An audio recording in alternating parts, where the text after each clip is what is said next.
Dah.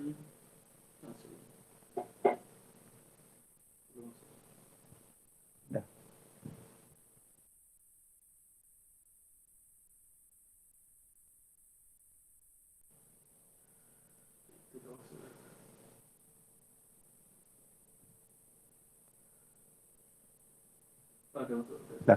Baik. Assalamualaikum warahmatullahi wabarakatuh.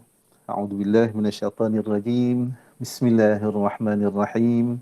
Alhamdulillahirabbil alamin wassalatu wassalamu ala asyrafil anbiya'i wal mursalin wa ala alihi wa sahbihi ajma'in. Alhamdulillah, thumma alhamdulillah, syukur kehadirat Allah Subhanahu wa taala. Kerana pagi ni kita sama-sama duduk dalam satu program Usrah di Hati, yang mana mencintakan warga UiTM yang hebat dan cintakan majlis ilmu bersama-sama dengan saya pada pagi ini, Ustaz Muhammad Fazli bin Spali, penolong pegawai Islam, kampus Kuala Pilah. Pada pagi yang penuh barakah ini, penonton-penonton dirahmati Allah sekalian, kita bersama dalam satu program yang amat menarik. Yang ni kita dah masuk pada sesi yang ketiga dah. Sesi yang ketiga, program Usrah di Hati. Program Usrah di Hati ni bercorak dia lebih santai. Kita akan nampak seperti dalam suasana keluarga lah, usrah. Baik. UiTM, Unit Highway Islam, Cawangan Negeri Sembilan membawakan Usrah di Hati melalui platform Google Meet, Unit Highway Islam, dan Facebook rasmi UiTM Cawangan Negeri Sembilan. Jadi sebelum tu Ustaz, ahli-ahli usrah sekalian, saya mohon pada penonton-penonton dan rahmati Allah sekalian, bolehlah like kita punya Facebook rasmi UiTM untuk hal ehwal Islam, iaitu Unit Highway Islam UiTM Negeri Sembilan, Unit Highway Islam UiTM Cawangan Negeri Sembilan bagi Kuala Pilah, dan Unit Highway Islam Kampus Seremban, dan Unit Highway Islam Kampus Rambau. Dan jangan lupa untuk like IG Hal Ehwal Islam Negeri Sembilan _K.Pilah. Ini untuk dipilah. Dan juga boleh juga like untuk IG Fisas di Seremban, dan juga IG untuk Rembau. Boleh tengok yang tertera di Google Meet yang telah dipaparkan. Tuan-tuan boleh like dan share, insya-Allah ramai-ramai, untuk kita sebarkan lagi maklumat-maklumat dan dakwah kita di dalam tu, insya-Allah. Baik. Untuk tu kita nak umumkan, sebelum tu kita nak umumkan naqib dan ahli panel sekalian, kita akan bawakan perkongsian dalam usrah, apa yang kita akan bawakan dalam usrah di hati pada hari ini. Yang saya rasa telah ahli-ahli dah bersedia untuk berkongsi mutiara ilmu untuk kita semua. Jadi sebelum kita nak start tu, untuk Ustaz Fuad lah. Jadi sebelum tu saya nak bagi pantun Ustaz. Ustaz Fuad. Alamak, pantun. Ada pantun pagi ni Ustaz. Dia special sikit, ada pantun. Ya, silakan Ustaz. Fadal. Anak ayam turunnya 5. Mati seekor tinggallah 4. Kita mati biarlah beragama supaya hidup tidaklah bersesat. Allah. Ada lagi 2 lagi Ustaz, lagi 2. Ayat ni naik. Kayuh basikal tak kenal lelah. Ustaz Fuad, silakanlah untuk kita mulakan usrah pada pagi ini. Dipersilakan Ustaz. Astaghfirullahalazim allazi la ilaha illa huwal hayyul qayyum wa atubu ilaih. Astaghfirullahalazim allazi la ilaha illa huwal hayyul qayyum wa atubu ilaih. Assalamualaikum. Apa khabar moderator kita pada pagi ini? Alhamdulillah Ustaz. Ahli-ahli panel, rakan usrah kita pada pagi ini. Terusnya yang dikasihi Ketua Unit Hal Ehwal Islam, Ustaz Muhammad Faizal Abdan, sahabat seperjuangan, Ustazah Intan, Ustaz Zamri, terusnya Tuan Imam, Tuan Bilal, hadirin, para profesor, Datuk Datin yang dikasihi dan dirahmati oleh Allah Subhanahu Wa Taala. Jadi alhamdulillah Ustaz, kita bersyukur pada Allah Subhanahu Wa Taala, dengan izin Allah Subhanahu Wa Taala apa yang kita rancangkan pada hari ini telah direalisasikan oleh Allah Subhanahu Wa Taala. Sebelum ni kita memang rancang untuk buat di studio di kampus Rembau. Tapi dengan ujian yang diberikan oleh Allah Subhanahu Wa Taala, kita dapat teruskan juga melalui online. Jadi alhamdulillah. Jadi saya mendoakan kepada semua yang hadir pada hari ini diberikan kekuatan oleh Allah Subhanahu Wa Taala, diberikan ketenangan jiwa mereka dan ditingkatkan keimanan dan ketakwaan kepada Allah Subhanahu Wa Taala. Jadi sekadar tu Ustaz, sebagai salam ukhuwah kita pada hari ini Ustaz. Okey, terima kasih kepada Ustaz Fuad sebagai naqib kita pada hari ini. Untuk permulaan, sebelum kita nak start, kita nak mulakan program Usrah di Hati pada pagi ini, insya-Allah di awal ni Ustaz, kita nak bawakan sedikit mukadimah, iaitu perkongsian yang boleh Ustaz berikan kepada kita, dan juga selepas itu mungkin kita ada sesi ta'aruf untuk penonton-penonton kita lebih kenal kita punya panel-panel yang kita jemput khas pada pagi ini, insya-Allah.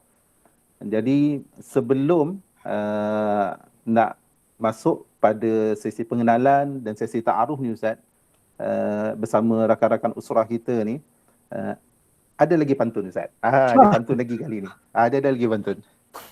Sudilah tuan jalan berlapan. Jalan berlapan di malam kelam. Sudilah tuan beri ucapan. Muqaddimah awalan pemanis kalam. Untuk itu, dipersilakan Ustaz Fuad untuk mulakan. Ya, saya baik-baik. Terima kasih moderator kita Ustaz Fazli, merupakan imam UiTM Cawangan Negeri Sembilan, kampus Kuala Pilah. Hebat pantun dia. Jadi saya bukan tak nak jawab pantun-pantun ni, jadi saya nak serah kepada panel kita yang kedua, sebab saya dengar panel kita yang kedua nanti dan panel pertama pun cukup hebat berpantun tu nanti. Jadi insya-Allah akan balas pantun. Okey, muslimin dan muslimat, Prof Maudia, hadirin hadirat, muslimin muslimat yang dikasihi dan dirahmati oleh Allah Subhanahu Wa Taala. Alhamdulillah. Pertama kita bersyukur kepada Allah Subhanahu Wa Taala di atas segala nikmat yang Allah kurniakan kepada kita selama ini, daripada kita berada di alam rahim ibu kita sehingga sekarang, tidak pernah putus nikmat yang Allah berikan kepada kita, rezeki yang Allah berikan kepada kita.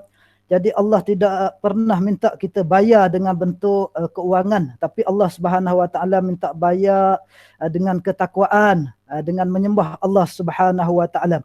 Jadi nikmat yang kita kecapi selama ini ni tuan-tuan, puan-puan, Prof Fadia, Datuk Datin, semua yang ada pada hari ini bersama rakan usrah. Sebab apa kita memilih usrah di hati ini? Sebab usrah ni maksudnya keluarga. Jadi kita UiTM ni cukup besar, kan? Keluarga, terlalu besar keluarga kita, dari timur ke barat, utara, selatan sampai ke Borneo. Jadi keluarga kita terlalu besar. Jadi kita ni ibarat satu tubuh badan lah, satu tubuh badan. Semua sekali ambil tanggungjawab. Sekiranya baik, baiklah kita semua. Sekiranya tak baik, maka tercalik juga tak baik tu kepada kita semua. Di UiTM Negeri Sembilan saja pun kita dah ada 3 cawangan, daripada Kuala Pilah, Seremban dan Rembau. Jadi kita bersyukur kita dapat meneruskan kehidupan, bangun. Alhamdulillah. Saya yakin sahabat-sahabat usrah, muslimin dan muslimat sekalian telah membaca doa, kan? Alhamdulillahillazi ahyana ba'dama amatana wa ilaihin nusyur. Segala puji bagi Allah Subhanahu Wa Taala yang telah menghidupkan kami ba'dama amatana, setelah mematikan kami seketika tadi, iaitu tidur itu mati. Dan ingat kepada Allah kita akan kembali. Apa jua yang kita buat tidak lain dan tidak bukan adalah untuk kita menuju kepada keredaan Allah Subhanahu Wa Taala. Dan kita juga diberi kesihatan, Ustaz. Sahabat sekalian, kita diberi kesihatan untuk kita meneruskan menabur bakti kepada agama, bangsa dan negara, dan menabur bakti kepada UiTM di hatiku, tempat kita mencari rezeki, dan kita dapat rezeki, kita bawa balik, kita memberi kepada ahli keluarga kita. Mudah-mudahan rezeki yang kita dapat itu adalah rezeki yang halal. Jadi Ustaz, untuk elok rasanya kita mulakan usrah kita untuk pergi lebih jauh. Kita sama-sama membaca Ummul Kitab Al-Fatihah. أعوذ بالله من الشيطان الرجيم. بسم الله الرحمن الرحيم. الحمد لله رب العالمين Alamin الرحمن الرحيم مالك يوم الدين إياك إياك نعبد نعبد وإياك وإياك نستعين نستعين اهدنا اهدنا الصراط الصراط المستقيم المستقيم صراط صراط الذين الذين أنعمت عليهم غير المغضوب عليهم ولا الضالين. Jadi semoga dengan bacaan Ummul Quran ataupun disebut juga sebagai Ummul Kitab ini memberi kekuatan terhadap program kita pada hari ini, iaitu Usrah di Hati. Jadi Fatihah ni ada doa di dalam tu, kita sentiasa berdoa ihdinas siratal mustaqim, tidak kurang daripada 17 kali sehari. Tapi kalau ada yang baca 15 kali tu Ustaz, tu dia tertinggal subuh tu Ustaz. Kalau terbaca 15 kali jadi tertinggal subuh. Ataupun mungkin juga dia kalau 16 kali tu mungkin dia masbuk Ustaz. Kalau masbuk dia baca 16 kali. Okey tuan-tuan bapa yang dikasihi dan dirahmati Allah Subhanahu Wa Taala. Saya rasa sekadar itu Ustaz sebagai mukadimah kita pada pagi ini. Terima kasih Ustaz Fadli, saya serahkan kembali kepada Ustaz. Terima kasih Ustaz Fuad atas mukadimah awalan bagi permulaan usrah di hati kita pada pagi ini. Alhamdulillah, masya-Allah. Semoga kita semua dirahmati Allah Subhanahu Wa Taala dan sentiasa membasahi bibir dengan bacaan Al-Quran, masya-Allah. Baik Ustaz, rasanya penonton kita ni dah tak sabar ni nak dengar dah kita punya usrah di hati ni. Kan? Dan ada sebahagian mungkin dah kenal secara mendalam kita punya ahli-ahli usrah, ada sebahagian ni tak kenal dengan betul. Kadang-kadang bukan selalu kita jumpa. Tambah-tambah kita dah ada 3 kampus ni, jarang-jarang kita dapat berjumpa kan. Kalau satu kampus mungkin kerap kita jumpa, tapi inilah bila ada 3 kampus ni, sekali-sekala kita dapat bertemu, tu pun dapat bertegur sapa sekejap-sekejap saja. Jadi mungkin di awalan ni untuk kita punya ahli usrah kita dikenali oleh penonton-penonton kita, insya-Allah. Mungkin kita boleh berkenalan dan ta'aruf dulu Ustaz, dipersilakan. Ya, baik Ustaz. Orang kata tak kenal maka tak mesra, betul Ustaz. Tak sayang. Ustaz Fazli kata tak sayang, masya-Allah. Alhamdulillah. Terima kasih kepada para penonton yang bersama-sama dengan kita. Jadi kita mengalu-alukan rakan usrah kita pada pagi ini. Orang kata tak kenal, tertanya-tanya Ustaz. Kalau tak kenal, tertanya-tanya. Dah kenal insya-Allah lebih mesra. Al-maklumlah Negeri Sembilan ni nahkodanya satu Ustaz. Nahkodanya satu, kapalnya 3. Nahkodanya satu, kapalnya 3. Jadi lain macam sikit kesibukan panel kita pada hari ini. Tapi walau bagaimanapun alhamdulillah dengan kesibukan itu beliau sanggup untuk bersama-sama dengan kita unit Hal Ehwal Islam pada pagi ini Ustaz. Jadi saya rasa lebih mesra sekiranya yang berbahagia Prof Dr. Yamin untuk memperkenalkan diri dan sedikit latar belakang Prof. Jadi saya ada jugalah 2-3 kali selisih dengan Prof Dr. Yamin ni di highway lah. Sempatlah juga angkat tangan. Jadi untuk itu untuk itu dipersilakan sebab jalan kami sama dan matlamat pun sama gitu kan sampai di ATM. Jadi pernahlah saling melamai-lamai tangan. Jadi dipersilakan ya bahagia Prof untuk kita ta'aruf sikit. Silakan Prof Dr. Yamin.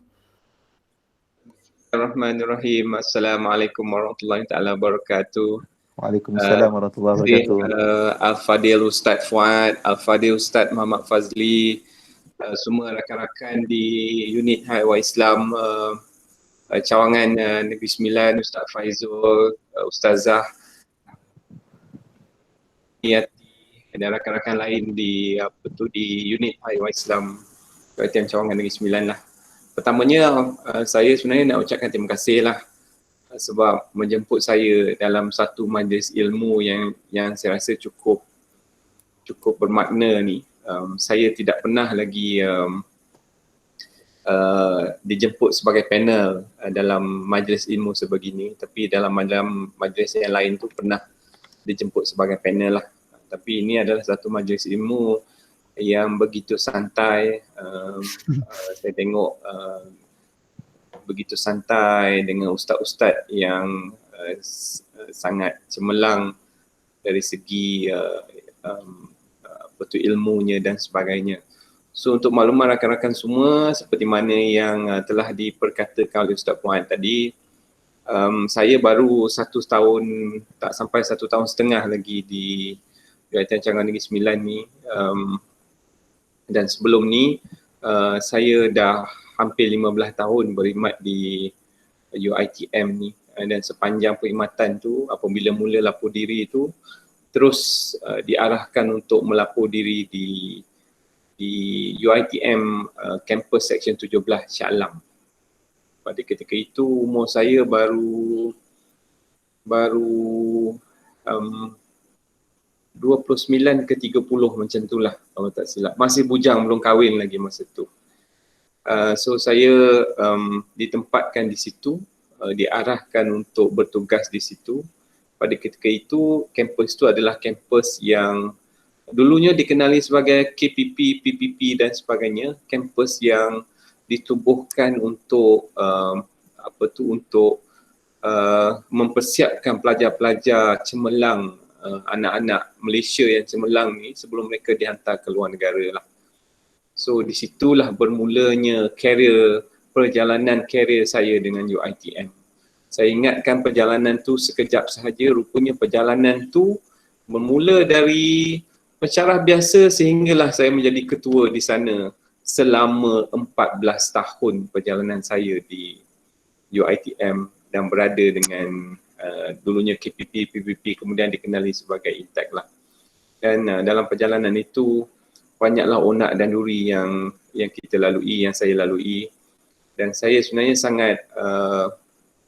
sangat bertuah saya rasa, sebab saya telah ditempatkan di tempat yang bukan sebarang tempat lah, tempat yang dikelilingi oleh pelajar-pelajar yang cukup cemerlang. So untuk kita menjadi cemerlang seperti pelajar, kita mempunyai, bila kita mengajar ataupun berada di kalangan pelajar-pelajar yang cemerlang, salah satu perkara yang perlu kita buat adalah kita mesti cemerlang dari pelajar tersebut. So setiap kali saya setiap kali untuk pergi berhadapan dengan mereka, saya perlu bersedia. Dan itulah persediaan yang saya buat sehingga hari ini, di mana setiap kali saya ingin lakukan apa-apa aktiviti, even mesyuarat pun, saya pastikan saya bersedia. Dan saya rasa apabila kita bersedia itu, kita membuat satu keputusan yang baik dan kita mempunyai satu inisiatif yang baik dalam melakukan sesuatu apabila kita membuat keputusan. Ustaz, panjang lagi nak dikupas lepas ini. Saya kembalikan semula pada Ustaz untuk majlis seterusnya lah. Sekian Ustaz. Ya, terima kasih yang berbahagia Prof. Nampak handsome berbaju batik ini Prof. Ceria, alhamdulillah. Yang saya tak tahan rambut tu Prof. Insya-Allah. Kan cantik bergaya. Saya hari ni bukan tak nak pakai songkok Prof, tapi bila pakai songkok tak muat headphone. Jadi kita santai-santai je Prof. Jadi kita pun bertuah kerana dapat nahkoda yang begitu hebat pada hari ini untuk bersama-sama dengan kita. Jadi yang berbahagia Prof, terima kasih di atas kesudian bersama dalam program Usrah di Hati anjuran Unit Hal Ehwal Islam Negeri Sembilan pada kali ini. Semoga Prof ceria selalu dan dikurniakan kesihatan yang baik, diberikan kekuatan. Maklumlah Prof, ulang alik ni saya rasa jugalah ulang alik ni kan, balik. Dan dengan satu nahkoda 3 kapal ni, kepenatan dia tu luar biasa. Kita orang ni jaga satu saja, masing-masing ada, tapi Prof ya. Jadi baik, terima kasih banyak Prof. Jadi baik, seterusnya kita nak berkenalan pula dengan jejaka handsome, nampak muda, cantik, bergaya Ustaz memang the bomb Ustaz. Okay. Agak ada gitu rakan usrah kita yang kedua, nampak ceria dah bersedia daripada tadi. Saya berjumpa dengan Prof hari tu nak melamar Prof dekat PKP. Untuk usrah kita kali ni, hari ni jadi realisasi. Jadi kita pernah tangguh sebelum ni dan alhamdulillah pada hari ni kita dapat teruskan. Jadi kita dah tengok Ustaz dah bersemangat tu. Ya, Ustaz dah semangat. Silakan Ustaz, kita berkenalan dulu untuk seketika sebelum kita meneruskan usrah di hati kita. Silakan Ustaz. Okay, bismillahirrahmanirrahim. Assalamualaikum warahmatullahi wabarakatuh. Alhamdulillah rabbil alamin wassalatu wassalamu ala asyrafil anbiya'i wal mursalin wa ala alihi washabbihi ajmain. Rabbi yassir wa la tu'assir ya karim. Terima kasih kepada Ustaz Fuad Osman sebagai nakib bagilah, ya, yang saya hormati Profesor Dr. Yam Yassin selaku Rektor UiTM Negeri Sembilan, yang saya hormati Ustaz Muhammad Fadli Syafiq sebagai pengurusi majlis pada kita pada usrah pagi-pagi ini, Ustaz Faizul, ya, dan Ustazah Izwan Yati, dan semua rakan-rakan usrah yang mendengar secara langsung, ya, siaran, ya, usrah di hati kita ni, ya. Jadi ini satu rancangan yang juga pertama kali saya hadiri, ya, dengan HCI, ya, yang tahniahlah, ya, kerana zaman-zaman COVID-19 ni kita cukup kreatif, ya, dalam menghasilkan ataupun menyediakan program-program yang saya tengok HCI nampak tersohor ya, sejak malam Ustaz Fuad kadang-kadang, ya, bersiar langsung ya, untuk menyampaikan ilmu seantero dunia tu, ya, bukan hanya dalam bukan hanya sekadar di UiTM Negeri Sembilan ni, tapi didengar di Kelantan, Terengganu, sampai ke Zimbabwe, insyaAllah, ya, boleh dengar kalau fahamlah bahasa Melayu, ya, insyaAllah. Ini semua adalah hikmah, ya, daripada musibah yang melanda negara kita ni. Kita dalam penyampaian dakwah, ya, mesej Islam itu kita telah pun bergerak bersama dengan perkembangan IR 4.0 ni, ya.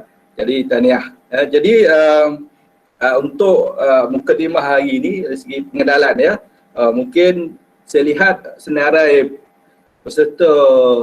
peserta kita pada pagi ini, pendengar-pendengar yang mendengar secara langsung ni, lihat kebanyakannya adalah ataupun kegitangan dari UiTM Negeri Sembilan ini, ya, yang saya dapat lihat, ya.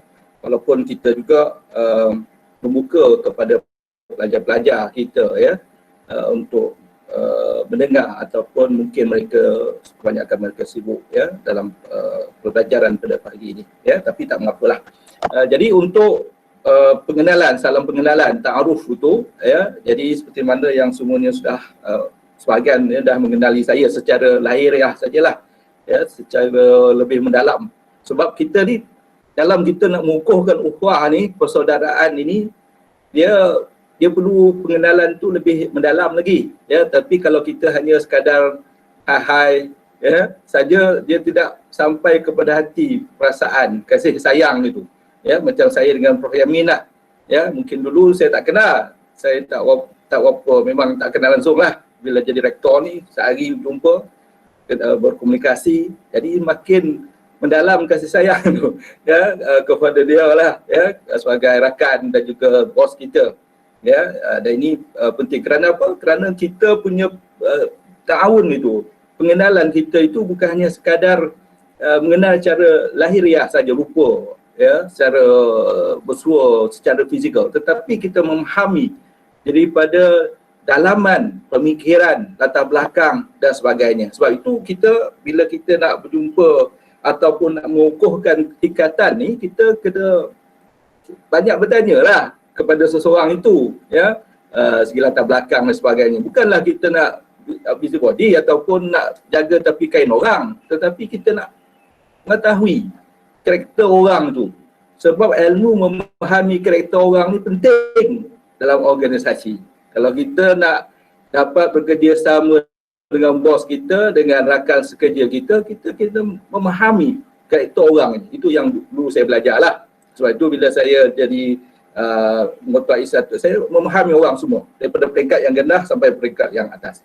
Berbalik kepada yang pokok di ta'aruf tadi, ya. Jadi saya ni alhamdulillah saya dah pun dapat diberikan kekuatan Allah SWT dalam berkhidmat di UiTM ni, dah masuk ke 31 tahun lah, ya. Asal di Negeri Sembilan lah, orang negeri, ya, masuk ke 31 tahun insyaAllah, ya. Ada 3 tahun berbaki lagi dalam perkhidmatan sebelum bersara, ya. Jadi 30 tahun tu sikit sebanyak banyaklah, ya, pengalaman dan sebagainya yang kita raih. Yang saya pernah berkhidmat di Shah Alam 2 tahun, kemudian sangat lama di Segamat hampir 20 tahun, ya. Kemudian baru pindah ke sini sejak 2012 ke UiTM, kepada UiTM Negeri Sembilan ni. Dan alhamdulillah hari ini telah berpindah ke kampus Seremban. Terima kasih Prof. Ya, luluskan pindah saya di Seremban. Sekarang ni saya duduk di seorang-seorang ya, di bilik yang besar ni. Terima kasih bagi bilik besar.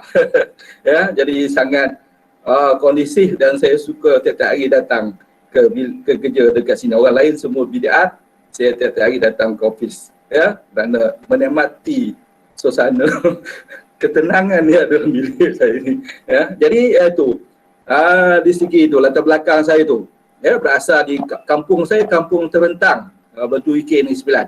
Yang memang jati orang Negeri Sembilan. Kalau bercakap itu memang mesti keluarlah logat Negeri Sembilan. Sebab ya dah anak orang Negeri Sembilan. Orang Negeri Sembilan ni kalau orang Kelopilah, orang Romau, orang Jelebu, dia pergi mana-mana mesti cakap Negeri Sembilan. Tak boleh dapat nak pisahkan, macam orang Kelantan jugalah. Dia goyak Kelantan macam tu jugalah. Ya, jadi sudah berkahwin lah, tentunya dah berkahwin, seorang isteri, 5 orang anak. Ya, anak-anak semua dah besar lah. Ya, dah lepas-lepas lah. Ya, semua dah ada bekerja dan sebagainya. Jadi itulah ya, sedikit latar belakang diri saya lah ya. Saya nak bagi pada orang lain lah. Round pertama nanti dan round kedua kita akan bincangkan lagi. Jadi itu saja Ustaz Fuad. Terima kasih kembali kepada Ustaz Fuad. Ya, sama-sama yang berbahagia Prof. Dia Dr. Abdul Halim. Sebelum ni merupakan tirai HCA kita yang cukup hebat. Jadi kita jemput hari ni, Masya Allah Ustaz, panel-panel yang cukup hebat, yang memiliki pengalaman yang begitu banyak. Contoh Prof. Dr. Yamin sendiri, nahkoda kita 15 tahun di Intek. Ya. Ketika umur 29 tahun, masa tu tak kahwin lagi, awet mungkin dah ada kot. Orang handsome takkan tak ada awet masa tu kan. Kan ada alhamdulillah sekarang dah berumah tangga kan. Anak berapa Prof? 3 Prof. Anak. 3 alhamdulillah. 3 Prof. Isteri seorang Prof. Isteri seorang alhamdulillah.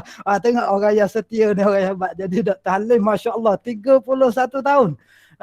Saya baru di ITM ni baru 15 tahun. Panjang lagi perjalanan kami ya. Dan kami juga di UICI Negeri Sembilan ni cukup bertuah lah.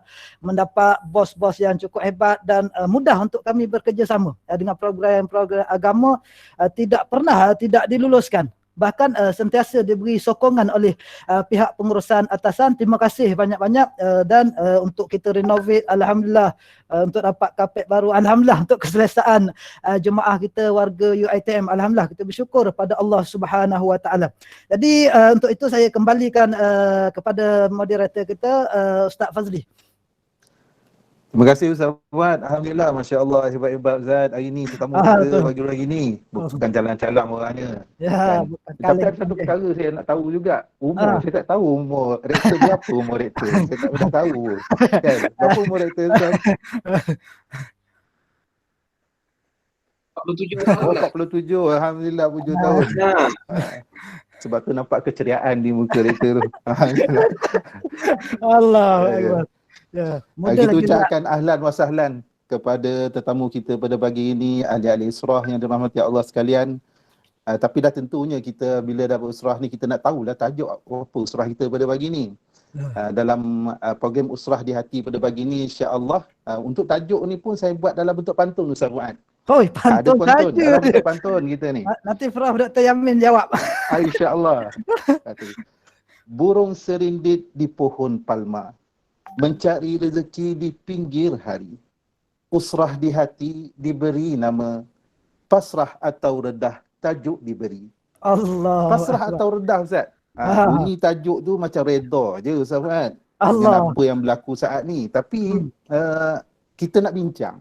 Kita nak bincangkan tajuk ni pada pagi ni Ustaz. Jadi untuk tidak membuang masa, jadi kita persilakan Ustaz untuk teruskan usrah kita pada pagi ni. Dipersilakan Ustaz. Okey, terima kasih. Baik, terima kasih Ustaz Fazli selaku moderator kita yang berbaju batik, yang ceria sentiasa, badan nampak makin membengkak tu. Alhamdulillah. Mungkin dia selesa tu duduk di villa tu yang bagi Prof. Kan duduk villa dengan cuaca kat sana lain macam tu. Syahdu yang pagi-pagi kan dengan kabus. Alhamdulillah. Jadi alhamdulillah. Pertama, marilah kita sama-sama mempertingkatkan keimanan dan ketakwaan kita kepada Allah Subhanahu Wa Taala dengan sebenar-benarnya.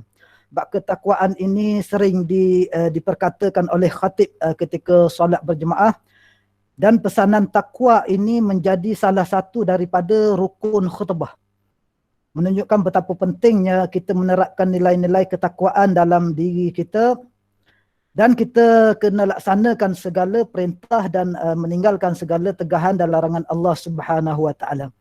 Hadirin muslimin dan muslimat, rakan-rakan usrah yang dikasihi dan rahmati oleh Allah Subhanahu Wa Taala. Apabila kita menyebut atau apabila kita bercakap, ni saya cakap bahasa kampung ni lah.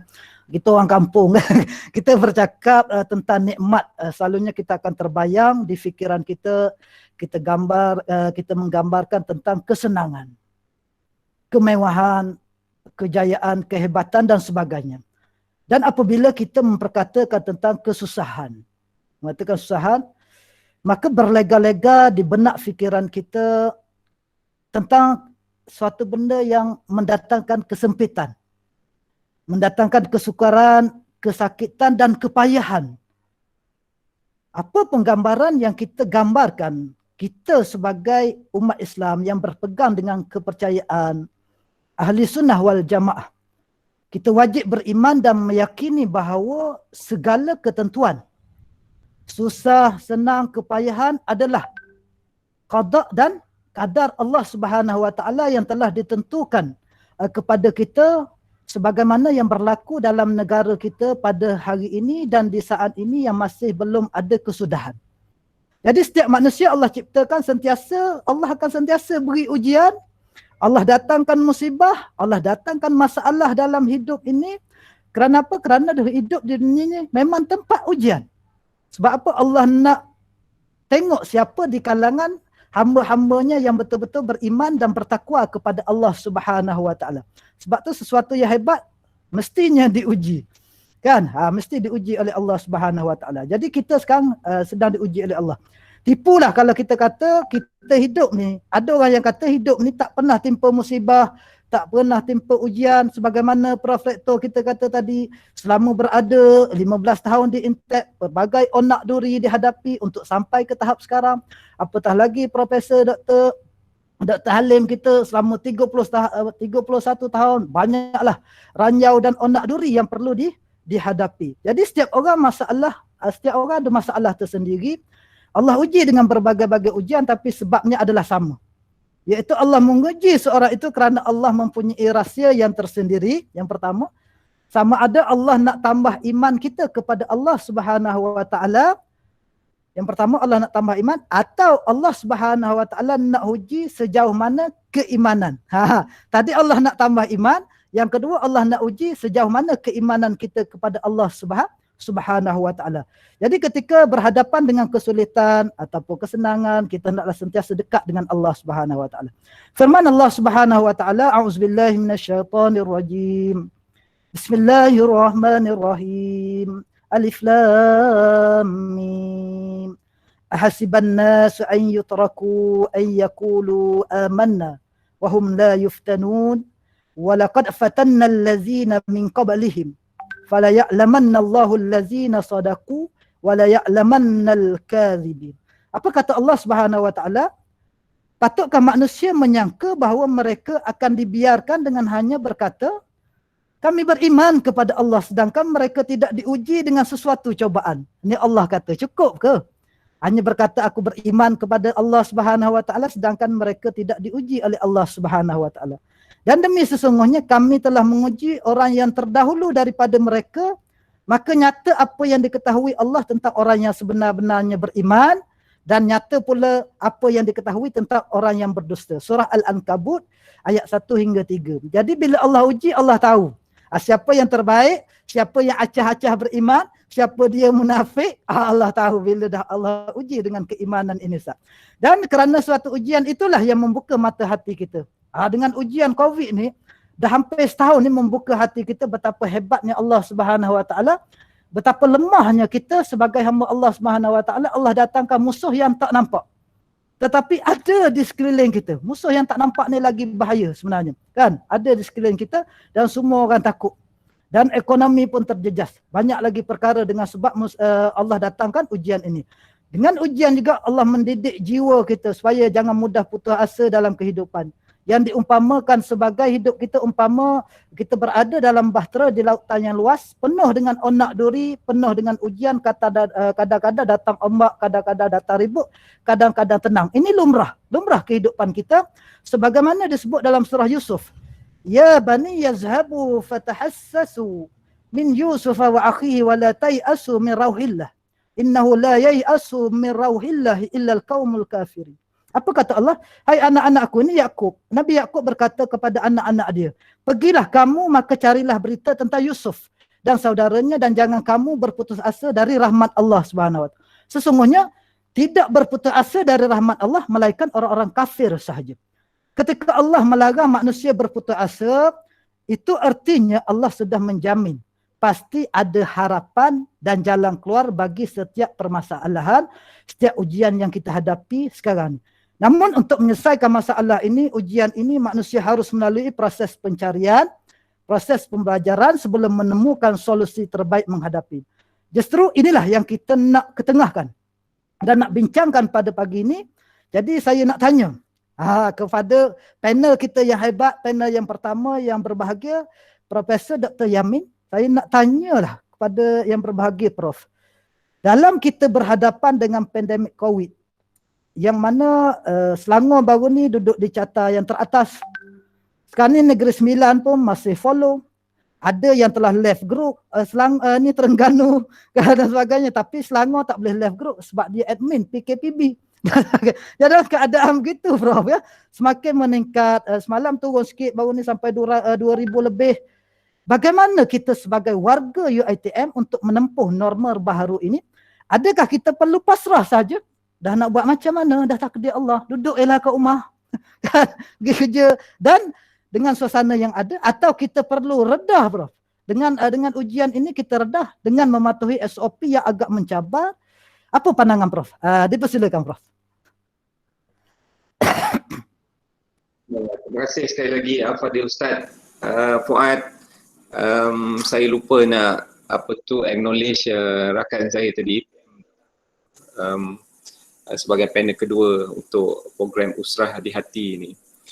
Berbalik kepada persoalan yang diperkatakan oleh Ustaz Fuad tadi, yang pertamanya saya suka untuk membawa ke semua rakan-rakan Usrah yang ada di platform ni kepada situasi yang kita hadapi sekarang. Kalau dilihat, kalau diingat semula, pada penghujung tahun 2019, kita telah bukan dikejutkan tapi hanya kita mendengar berita yang mana di China telah ada satu wabak yang mana wabak ketika itu kita dengar sebagai coronavirus saja.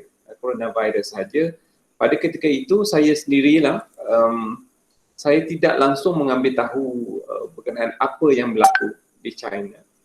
Sebab saya rasa itu mungkin perkara yang kecil sahaja. Yang kecil sahaja, mungkin tidak menjadi perkara yang besar. Dan dalam tempoh 2 bulan selepas itu, wabak ini telah merebak ke seluruh dunia. Termasuklah negara kita Malaysia. Dan pada ketika itu kerajaan telah mengisytiharkan PKP pada 18 Mac 2020. Dan pada ketika itulah kita semua tahu berkenaan wabak ini. Pada dulunya dinamakan coronavirus, kemudian itu telah ditukar nama menjadi COVID-19. So coronavirus detected pada tahun 2019, sebab itu namanya COVID-19. Dan apabila ini berlaku, dan saya sendiri pada ketika PKP itu terasa amat tertekan sebab tidak pernah sepanjang hidup selama 46 tahun merasai perintah kawalan pergerakan. Nak ke mana je boleh keluar, ambil kunci, keluar je rumah. Tapi dalam tempoh PKP ketika itu, kita tak boleh sewenang-wenangnya nak keluar. Nak ke pejabat pun kena mohon kebenaran. terpaksa melalui roadblock polis dan sebagainya. So pada ketika itu memang saya tertekan, tapi dalam tempoh yang pendek saja, tempoh yang pendek saja, dan selepas itu saya mula merasakan yang ini adalah situasi yang kita tidak boleh kawal. Situasi yang kita tidak boleh kawal, dan saya terpaksa menyerahkanlah. Sebab kalau kita lihat definisi istilah pasrah tu kalau dilihat istilahnya adalah kita menyerah diri ataupun kita menyerahkanlah. Dalam situasi ini, saya mengambil pendirian yang saya menyerah diri sebab situasi COVID ini adalah satu situasi yang kita tak boleh kawal. Contohnya mereka berlaku di negara China, masuk ke Malaysia melalui warga China juga, dan sesuatu situasi yang kita tak boleh kawal. Tapi pada ketika itu saya mempunyai satu perasaan marah, kenapa tidak tutup border, kenapa dibuat tu, kenapa tidak buat ni, kenapa tidak ni, macam-macam lah perasaan kita tu. Tetapi saya rasa semua yang kita nak saya perkatakan tu telah cuba untuk dilakukan oleh pihak berkuasa. Tetapi seperti yang kita tahu, kalau orang nak mencuri ni, dia cari jalan bagaimana untuk membolehkan mereka mencuri. Sama juga dalam kes ni, kalau mereka nak masuk ke negara kita, mereka cari jalan bagaimana mereka boleh masuk. Sebab itulah perkara itu berlaku. So saya terpaksa menyerah diri, saya pasrah dengan apa yang berlaku. Tetapi menyerah diri ataupun menyerah kalah disebabkan oleh situasi COVID. Tapi saya tidak menyerah diri untuk kalah dengan COVID. Sebab itu saya redah dan saya pastikan SOP kita ikut. Sebab itulah Majlis Keselamatan Negara telah menggariskan 3 perkara utama untuk kita mencegah diri kita dari terkena jangkitan COVID. Yang pertama, kita kena pakai penutup muka. Yang kedua, kita kena selalu cuci tangan dan kalau boleh pakai hand sanitizer. Dan yang ketiga, kita perlu jaga penjarakan sosial. Mungkin ramai yang tak faham konsep face mask tu. Face mask tu sebenarnya kita pakai face mask bukan untuk lindungi diri kita. Kita pakai face mask tu untuk lindungi orang sekeliling kita. Sebab sekiranya kita adalah orang yang positif COVID contohnya, rembesan cecair dari badan kita tu apabila kita pakai face mask, dia tak akan terkeluar. Dia akan berada pada face mask. Dan itu membolehkan cecair itu tidak terkena kepada orang lain. Dan apabila semua orang pakai face mask, maksudnya semua orang melindungi orang sekeliling kita. Sebab itu face mask itu adalah penting. Itu adalah SOP yang paling penting yang perlu kita patuhi. Dan selepas tu kita kena kerap mencuci tangan. Sebab mungkin apabila kita selalu cuci tangan, virus-virus yang ada kita terpegang ke, kita terkena ke, benda tu boleh dibersihkan dan tidak akan menjangkiti kita. Dan yang ketiga, kita kena menjaga penjarakan sosial lah. Apabila kita jaga penjarakan sosial, dan insya-Allah kalau kita ada virus COVID-19 pun, kita tidak akan menjangkitkan orang lain. So pasrah atau redah. Yang pertama pasrah. Yang kedua, saya tidak akan kalah dengan COVID-19 dan saya akan redah apa saja yang SOP yang akan dikenalkan ataupun dikuatkuasakan oleh pihak berkuasa supaya kita pastikan yang kita selamat dan orang di sekeliling kita juga selamat. Kalau boleh saya nak menceritakan saya nak berkongsi satu kisah benar ni, kisah benar yang berlaku pada sahabat saya. Sahabat saya ni adalah rakan saya semasa saya bekerja di Seksyen 17 dulu. Kemudian selepas itu beliau telah pergi menyambung pengajian dalam bidang PhD di UM. Dan apabila beliau tamat PhD pada penghujung 2019, pada ketika itulah COVID-19 mula menyerang. Dan apabila tamat je COVID-19 tu bermula Januari tahun 2020, apabila Malaysia diserang oleh COVID-19, tak ada ruang pekerjaan. Beliau tidak mempunyai pekerjaan, husband and wife pergi buat PhD, tidak mempunyai pekerjaan sehingga sekarang. Dan apabila saya berjumpa beliau, beliau menceritakan pengalaman beliau tu, dan untuk meneruskan kelangsungan hidup, untuk menjaga 2 anak, kedua-dua husband and wife ni sekarang ni menjadi Grab driver. Grab driver, apabila Grab driver pada ketika antara Disember to March tu Grab driver, apabila tempoh PKP diperkenalkan di Malaysia, Grab telah offer mereka untuk jadi Grab Food punya driver lah. So kedua-duanya sekarang adalah full time Grab driver untuk meneruskan kelangsungan hidup, dan kedua-duanya mempunyai PhD.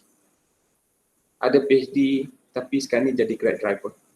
So apabila saya berjumpa dengan mereka berdua ni, saya bercakap perkara yang sama seperti saya bercakap tadi. Yang pertamanya, of course kita kena, apabila sahabat kita ni, kita kena bagi mereka satu motivasi yang terbaik lah untuk mereka meneruskan kelangsungan hidup. Yang pertama, of course perkataan pasrah tu keluarlah. Pasrah dengan apa yang berlaku, tapi tidak pasrah dengan melawan apa yang sepatutnya perlu dibuat. Dan pada ketika itu, dia kena redah sahaja, tolak tepi pasal COVID ni, kena redah dan fikirkan apakah cara yang terbaik untuk meneruskan kelangsungan hidup. Dan saya rasa saya sendirilah, dan saya mohon saya sendiri dan saya mengajak semua rakan-rakan usrah yang berada bersama saya pada pagi ini untuk sama-sama kita rasa bersyukur sebab kita masih diberikan rezeki oleh Allah Subhanahu Wa Taala dengan masih diberikan pekerjaan seperti sekarang ini, kita masih mendapat gaji seperti yang kita dapat, kita masih diberikan kesihatan dan sebagainya lah. Dan saya rasa itu adalah satu nikmat Allah yang sangat besar yang Allah bagikan kepada kita. Sekian Ustaz, kembali to you Ustaz Fuad. Alright, alhamdulillah Prof di atas perkongsian berkaitan dengan pasrah atau redah. Jadi Prof membincangkan bahawa pasrah terhadap situasi yang memang kita tak boleh kawal. Memang kita tak boleh nak kawal keadaan COVID sekarang ni, tapi kita tidak pasrah dengan COVID itu sendiri. Maksudnya kita redah dengan mematuhi SOP yang telah Prof sebutkan kepada kita, iaitu sentiasa memakai penutup muka, cuci tangan dan jaga jarak kita supaya kita dapat mengelakkan diri kita, ahli keluarga kita daripada dijangkiti wabak COVID. Dan yang kedua, konsep bersyukur pada Allah Subhanahu Wa Taala. Maksudnya bersyukur, la in syakartum la azidannakum wa la in kafartum inna azabi lasyadid.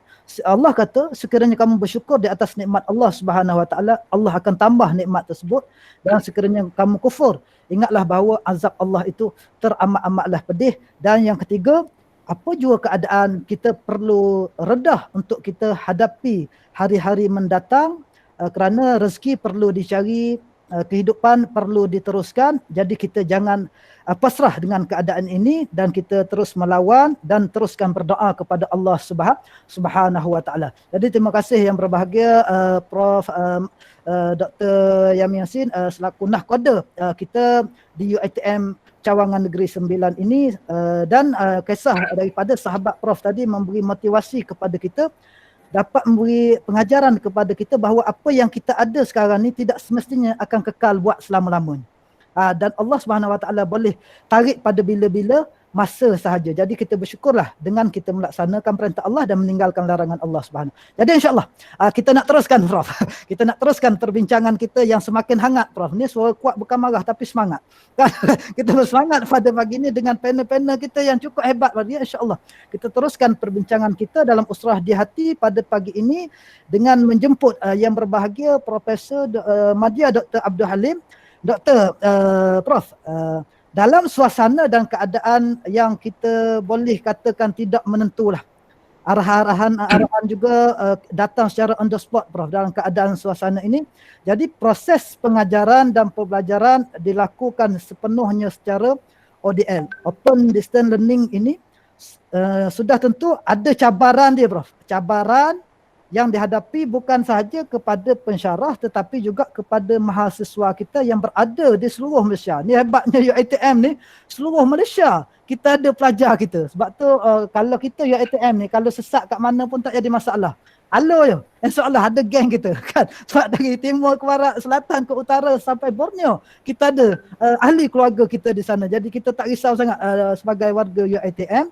Jadi saya nak tanya kepada Prof, untuk menangani cabaran ini apa yang perlu dilakukan? Yang pertama oleh pensyarah dan para mahasiswa supaya mereka fokus bagaimana untuk mereka terus bersemangat untuk memberi dan menerima ilmu, Prof. Dengan segala hormatnya dipersilakan Prof untuk berkongsi bersama Ustaz Usrah kita pada pagi ini. Okay, terima kasih Ustaz Fuad. Panjang soalan tu. Ya, soalan tu panjang, jawapan tu pendek. Jadi InsyaAllah kita seperti mana yang Ustaz Fuad nakib usrah kita tadi telah pun dalam mukadimahnya tadi telah pun mengutarakan ataupun telah pun mengutip ayat dari Al-Quran bahawa dalam kehidupan kita sebagai manusia ni kita tidak akan dapat lari daripada cabaran, dugaan, rintangan, ya, sebab Allah sendiri pun telah pun menyatakan dalam banyak ayat-ayatnya, ya, allazi khalaqal mauta wal hayata liyabluwakum ayyukum ahsanu amala, surah Al-Mulk yang kita selalu baca itu, iaitu di mana Allah SWT Maha Suci Allah, ya, yang Allah Maha Besar, yang di mana Allah telah pun menjadikan kehidupan kita ni, kematian kehidupan itu untuk apa? Untuk menguji manusia. Jadi nak tak nak apa juga situasi zaman masanya, manusia ni akan sentiasa diuji oleh Allah SWT. Ya, tak kira lah pada zaman kita sekarang ni Allah uji kita dengan COVID-19 ini. Ya, ada ujian-ujian Allah itu dalam bentuk kefakiran, kemiskinan, ketakutan, penyakit dan sebagainya. Dan pelbagai ujian. Kehidupan kita ni ibaratkan lautan. Ya, ada masa dia tenang, ya, tak ada gelora. Tapi ada masa tiba-tiba ada gelora, ada badai. Ada angin sepul-sepul, tapi ada taufan. Ya, berbagai-bagai taufan. Ya. Jadi inilah hakikat kehidupan. Jadi kita ni tak kira lah sebagai seorang pensyarah ke, sebagai seorang pelajar ke, kita hakikatnya kita manusia yang pasti akan diuji oleh Allah SWT. Ujian yang berbagai-bagai ni, ketakutan. Ya, sekarang ni kita uji dengan wabak, ketakutan kepada wabak. Ya, jadi dalam kita mendapat ni ujian ini, kita seperti mana tajuk ini, kita kena jangan pasrah. Kita mesti redah saja. Ya, kerana itulah hakikat kehidupan kita yang akan pasti diuji untuk ayyukum ahsanu amala. Siapa di kalangan kamu ini orang yang terbaik amalannya. Ya, jadi dengan ujian-ujian ini kita sebagai pensyarah tak perlulah rasa resah mudah gulana, ya, gelisah sebagainya. Ya, memanglah kita sebagai manusia ni akan ada perasaan-perasaan gelisah, kecewa, ya, akan ada rasa stres dan sebagainya. Pelajar pun macam tu. Ya, mustahillah seorang manusia itu tak kira siapa pun, ulama ke, ya, umara ke, ya, orang marhain ke sebagainya, pekerja ke sebagainya, semua akan menghadapi situasi yang saya sebutkan tadi. Ya, jadi kita kena menghadapi cabaran itu dengan satu pemikiran yang positif. Ya, yang penting ialah kita menerima cabaran itu. Kita menerima apa juga masalah-masalah yang berlaku. Ya, kita kena terima hakikat. Yang sekarang ni kita seorang pensyarah ataupun pelajar terima hakikat yang kita sekarang ni tidak boleh berada pada situasi biasa. Ya, yang cara pembelajaran kita sekarang ni tidak boleh lagi berlaku secara konvensional, iaitu face to face.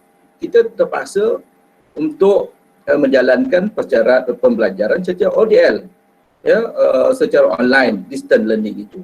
Ini sesuatu perkara pendekatan yang yang dalam situasi sekarang inilah yang terbaik. Kerana kita ni sebagai seorang Islam diajarkan, kita walaupun kita melihat perkara yang berlaku itu merupakan satu kehendak Allah, ya, satu datang daripada Allah, ya, semua perkara datang daripada Allah, ya, tetapi dalam masa yang sama kita diajar, kita diberikan ikhtiar, kita diberikan keupayaan. Kaum manusia tu, yang membezakan manusia ni dengan binatang, ada akal, ada ikhtiar. Ya, dengan ikhtiar itulah kita, dengan akal, dengan ikhtiar itulah kita berencana, ya, membuat berbagai-bagai persiapan pendekatan. Ya, jadi apabila kita menerima ataupun mengiktiraf masalah tadi, kita cari jalan penyelesaian, action plan-nya, strateginya. Kalau kita belajar dalam kelas, macam mana? Memang kita akan menghadapi masalah. Ya, memang dulu mula-mula secara ODL ini dilaksanakan, masa saya jadi Kepala Rektor tu, berbagai isu berbangkit di kalangan pelajar, di kalangan pensyarah. Ya, ada yang tidak selesa, ada yang bernostalgia, alangkah baiknya kita kembali kepada face to face.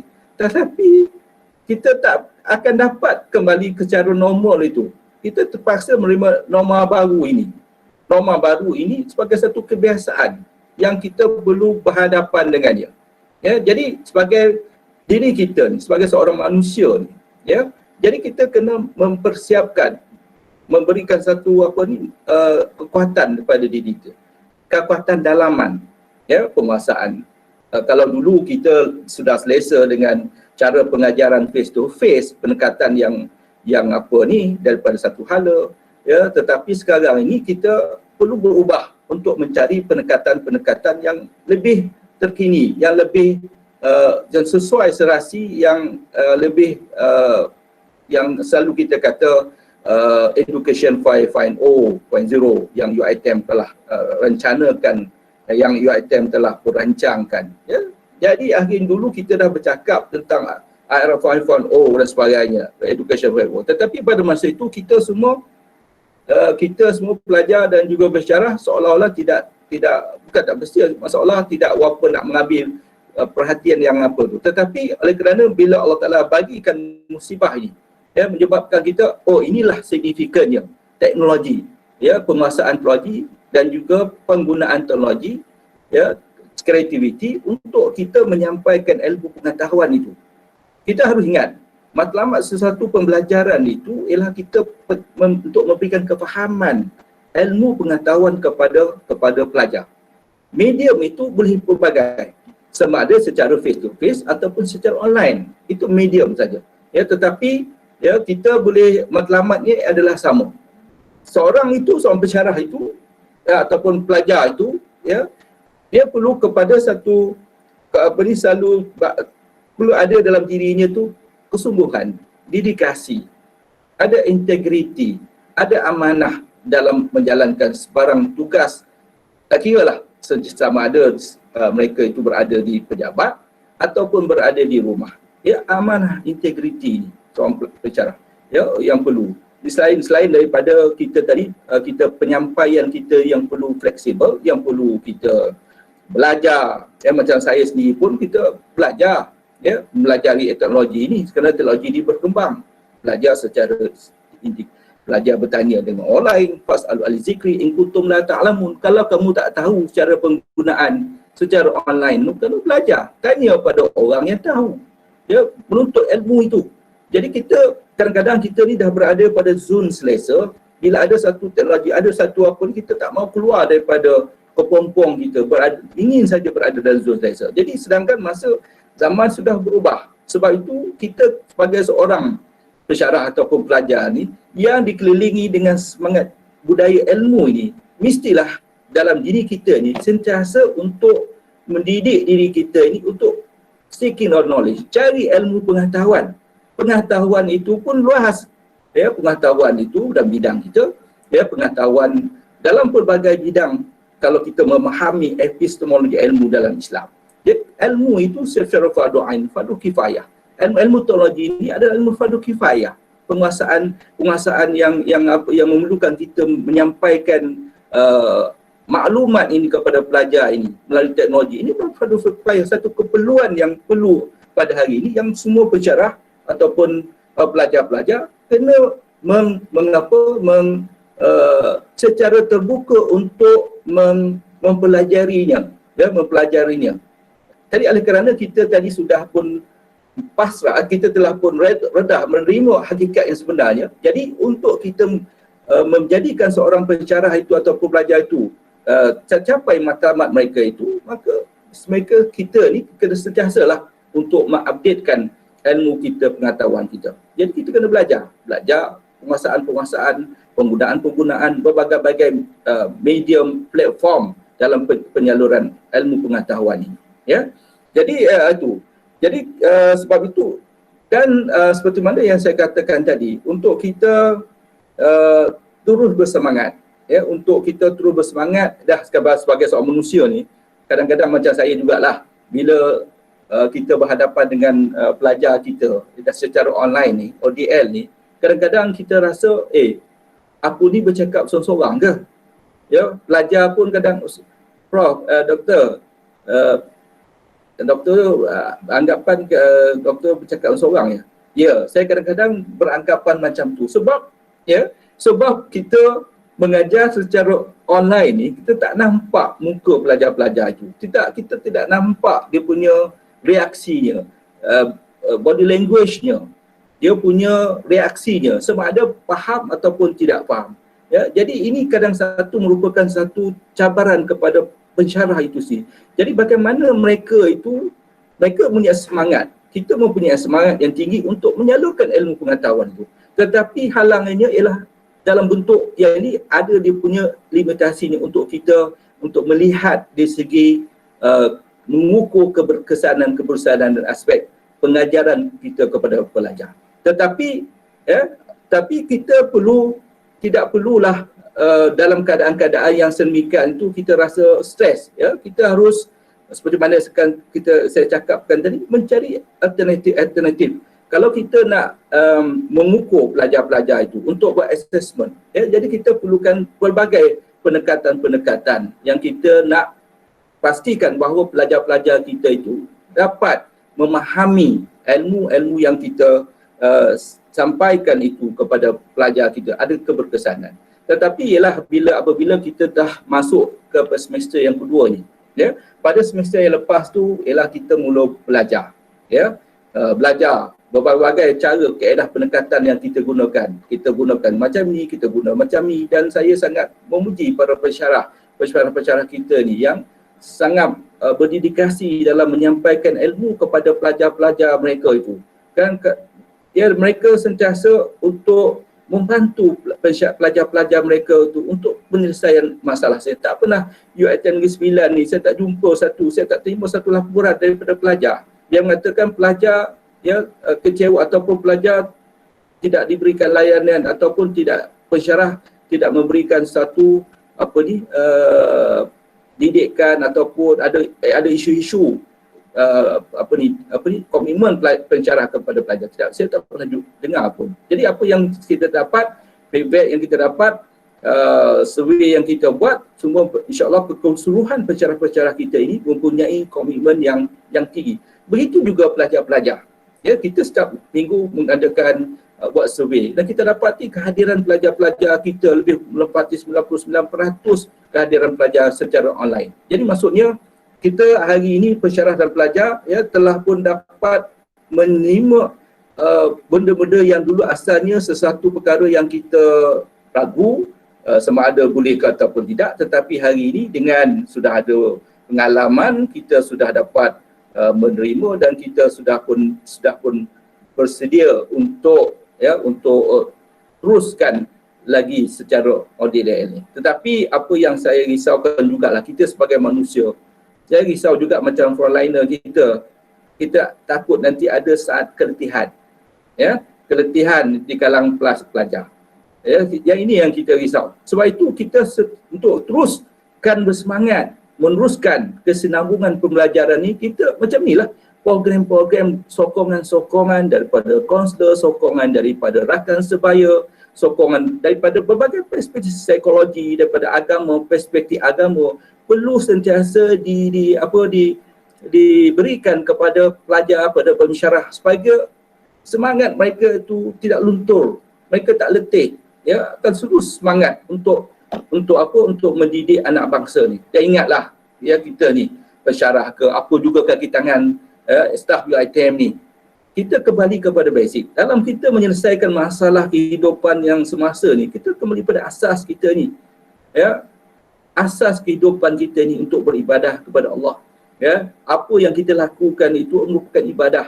Ya, janganlah kita rasa kecewa sebagainya. Ya, kerana apa yang kita lakukan ni dengan perit, dengan susah payah, ya, dengan pengorbanan kita ni, kita ingat nanti bukan hanya untuk kita dapat gaji saja setiap bulan kita dapat gaji. Tetapi yang penting ialah kita, insya-Allah, apa yang kita menjadi satu ilmu yang manfaat, yang pahalanya nanti, yang dengan dedikasi, pengorbanan yang kita lakukan itu akan menjadi satu sedekah jariah, ilmu yang bermanfaat, yang apabila kita mati, inilah yang akan menemani kita dalam saat kita kesorangan dalam barzah nanti. Ilmu-ilmu yang kita didik kepada pelajar-pelajar kita itu, ya, pelajar-pelajar itu mengamalkan ilmu, tak kira ilmu itu ilmu agama atau ilmu keduniaan, ilmu-ilmu itulah yang akan pahalanya terus kita raih di akhirat nanti. Jadi dengan adanya penghayatan, kefahaman semua pensyarah, tak kira lah pensyarah ke semua staf, tentang hakikat konsep bekerja ini sebagai satu ibadah, sama ada di pejabat ataupun di rumah atau di mana-mana saja kita lakukan dengan dedikasi, dengan integriti, dengan amanah, ya, walaupun orang tak lihat, bos tak lihat, tapi Allah lihat apa yang kita lakukan, insya-Allah, ya, kita akan terus berredah, bersemangat dan mencapai matlamat kita. Itu saja. Kembali ke WhatsApp Fuad. Masya Allah, Alhamdulillah, begitu bersemangat panel kita yang kedua yang berbahagia, Profesor Madya Dr. Abdul Halim melontarkan mutiara-mutiara ilmu kepada kita untuk menjadi pegangan dalam hidup kita. Yang pertama, Doktor ada menyebutkan bahawa memang kita tidak boleh lari daripada ujian-ujian daripada Allah Subhanahu Wa Taala. Memang itulah hakikat. Kita takut macam mana pun, nak tak nak, kita kena redah keadaan ini. Redah dengan apa? Saya nak memetik kata-kata Prof tadi adalah redah dengan akal dan ikhtiar. Bukan orang kata redah secara sembrono, kan, mengkhinzir buta dan sebagainya. Tidak. Tapi kan dengan itu perlu juga menguasai, bukan saja di kalangan staf akademik, bagi kami di kalangan barisan pentadbir juga perlu menguasai medium-medium utama untuk kita menjalani kehidupan normal baharu ni. Dan yang paling kita terkesan adalah program sokongan ini yang memberi kesan bagaimana kita nak menghadapi cabaran, sokongan, dan kadang-kadang kita rasa lemah. Jadi itulah kita sentiasa mengadakan program-program yang bersifat kerohanian, bersifat motivasi, dan kita ada juga menjemput, contoh pada siri yang lepas kita menjemput kaunselor kita untuk memberi pengisian kepada staf kita dan student-student kita. Dan yang terakhir, perlu ada penghayatan ilmu. Jadi untuk itu saya kembalikan seketika kepada moderator kita, Ustaz Fazli. Terima kasih Ustaz Muad dan terima kasih kepada panel-panel yang telah menyampaikan perkongsian untuk pusingan pertama. InsyaAllah kita akan masuk pada pusingan kedua. Sebelum itu, penonton-penonton yang dirahmati Allah boleh like Facebook Unit Haiwan Islam Yatim Cawangan Negeri Sembilan, dan juga boleh like unit Facebook Unit Haiwan Islam Kampus Remban, dan juga Facebook Unit Haiwan Islam Kampus Rembau. Dalam masa yang sama, kami ingin iklankan untuk makluman penonton yang dirahmati Allah sekalian, pengajian hadis 40 Imam An-Nawawi anjuran Unit Haiwan Islam Kampus Rembau dalam live Facebook di page Unit Haiwan Islam Kampus Rembau pada 27 bulan 11 2020, hari Jumaat pukul 10 pagi. Jadi boleh setkan masa, letak dalam kalender untuk sama-sama kita ikuti pengajian hadis 40 Imam An-Nawawi di Facebook Unit Haiwan Islam Kampus Rembau. Di sini Ustaz Muad, saya nak kongsikanlah sedikit kata-kata hikmah. Redha bukan bermakna tiada tangisan, tetapi adalah penerimaan tanpa persoalan apa yang telah ditentukan oleh Allah Subhanahu Wa Taala. Jadi untuk meneruskan pusingan kedua ni, kita akan kembalikan usrah di hati ni yang bertajuk pasrah atau redah pada Ustaz Muad. Silakan Ustaz. Allahumma salli ala Muhammad wa ala ali Muhammad. Allahumma salli ala Muhammad wa ala ali Muhammad. Baik, kita harap rakan-rakan usrah kita terus bersemangat untuk bersama-sama dengan kita, dan yang paling utama adalah semangat daripada panel-panel kita, moderator kita pada pagi ini. Sebagai penjawab awam, inilah tugas-tugas kita yang perlu kita laksanakan. Jadi baik yang berbahagia Prof, dalam kita menghadapi COVID-19, kita pun dah tahu bila detected COVID ini tadi, ramai di kalangan staf akademik dan staf pentadbiran yang melaksanakan tugas dari rumah ataupun disebut sebagai work from home ataupun BDR. Macam saya sendiri pun Prof, hari ni giliran saya BDR Prof. Esok insyaAllah kita jumpa hari Jumaat di Fisas. Fisas kita dah cantik dah, alhamdulillah, kita rasa semangat. Jadi saya nak tanyalah Prof, perkongsian daripada Prof, apakah nilai-nilai murni yang patut ada pada seluruh warga UiTM, terutama UiTM Negeri Sembilan ini, yang Prof selaku nahkodanya bagi mengekalkan momentum dan melaksanakan, sudah semestinya Ustaz Alin dah sebut banyak kali tadi, melaksanakan amanah yang diberikan dengan penuh berintegriti Prof. Sebab kita tak nampak, bos tak nampak, duduk di rumah dan kita boleh buat apa saja. Jadi bagaimana Prof untuk kita mengekalkan momentum walau di mana saja kita berada, kita tetap bersemangat dan berintegriti. Dipersilakan yang berbahagia Prof. Lagi sekali Al-Fadhil Ustaz, Ustaz Fuad, berbalik kepada persoalan yang diperkatakan oleh Ustaz Fuad tadi, seingat saya lah, bila nombor baru ni, bekerja dari rumah ni merupakan satu nombor baru lah, satu nombor baru.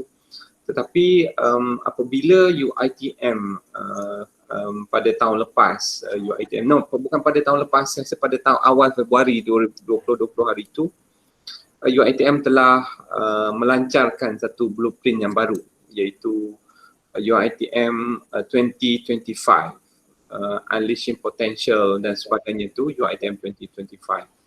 Dan bersama-sama dengan pelancaran itu, pihak UiTM telah melancarkan satu identiti yang baru yang dikenali sebagai IDAT. IDAT itu kalau kita ringkaskan satu-satunya itu, IDAT itu adalah berdasarkan pada perkataan ilmu, disiplin, amanah, rajin dan tanggungjawab. Dan selepas kita lancarkan, yang beramat berhormat Perdana Menteri telah mengisytiharkan PKP, Perintah Kawalan Pergerakan, dan dari situlah ada norma baru iaitu bekerja dari rumah. Bekerja dari rumah. So persoalannya, bagaimanakah kita nak pastikan yang kaki tangan UiTM ni, especially kaki tangan di UiTM Cawangan Negeri Sembilan ni, mempunyai satu momentum, mempunyai satu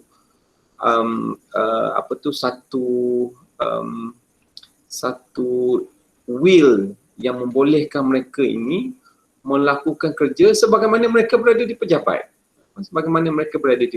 Tak ada kurang sana sini. Apa yang diberikan disiapkan pada masa yang diperlukan, yang diminta. Dan satunya adalah bagi saya, yang pertamanya adalah kita perlu, bagi saya sendiri pernah mengalami bekerja dari rumah ni bukan mudah, especially macam saya masih ada anak-anak kecil lagi, yang mana pada ketika itu mak dia pergi bekerja dan sebagainya, kita pun nak kena jaga makan dia dan sebagainya. Bukan mudah. Sebab itu amalan ilmu, disiplin, amanah, rajin dan tanggungjawab ni perlu kita lakukan. Dan saya rasa yang paling penting apabila bekerja dari rumah ini adalah kita perlu mempunyai satu disiplin yang tinggi. Sebab apabila bekerja dari rumah, seorang ketua hanya memberikan tugasan yang perlu dilakukan oleh kaki tangan. Dan tugasan-tugasan tu perlu diserah atau disiapkan dalam tempoh masa-masa tertentu. Right? So seorang pekerja perlu ada disiplin. Mungkin dia tak boleh bekerja pada ketika antara pukul 10 sampai pukul 2. Sebab pada ketika itu banyak kerja rumah perlu dilakukan. Tapi mungkin dia boleh siapkan kerja itu pada pukul 10 malam sampai pukul 12 malam.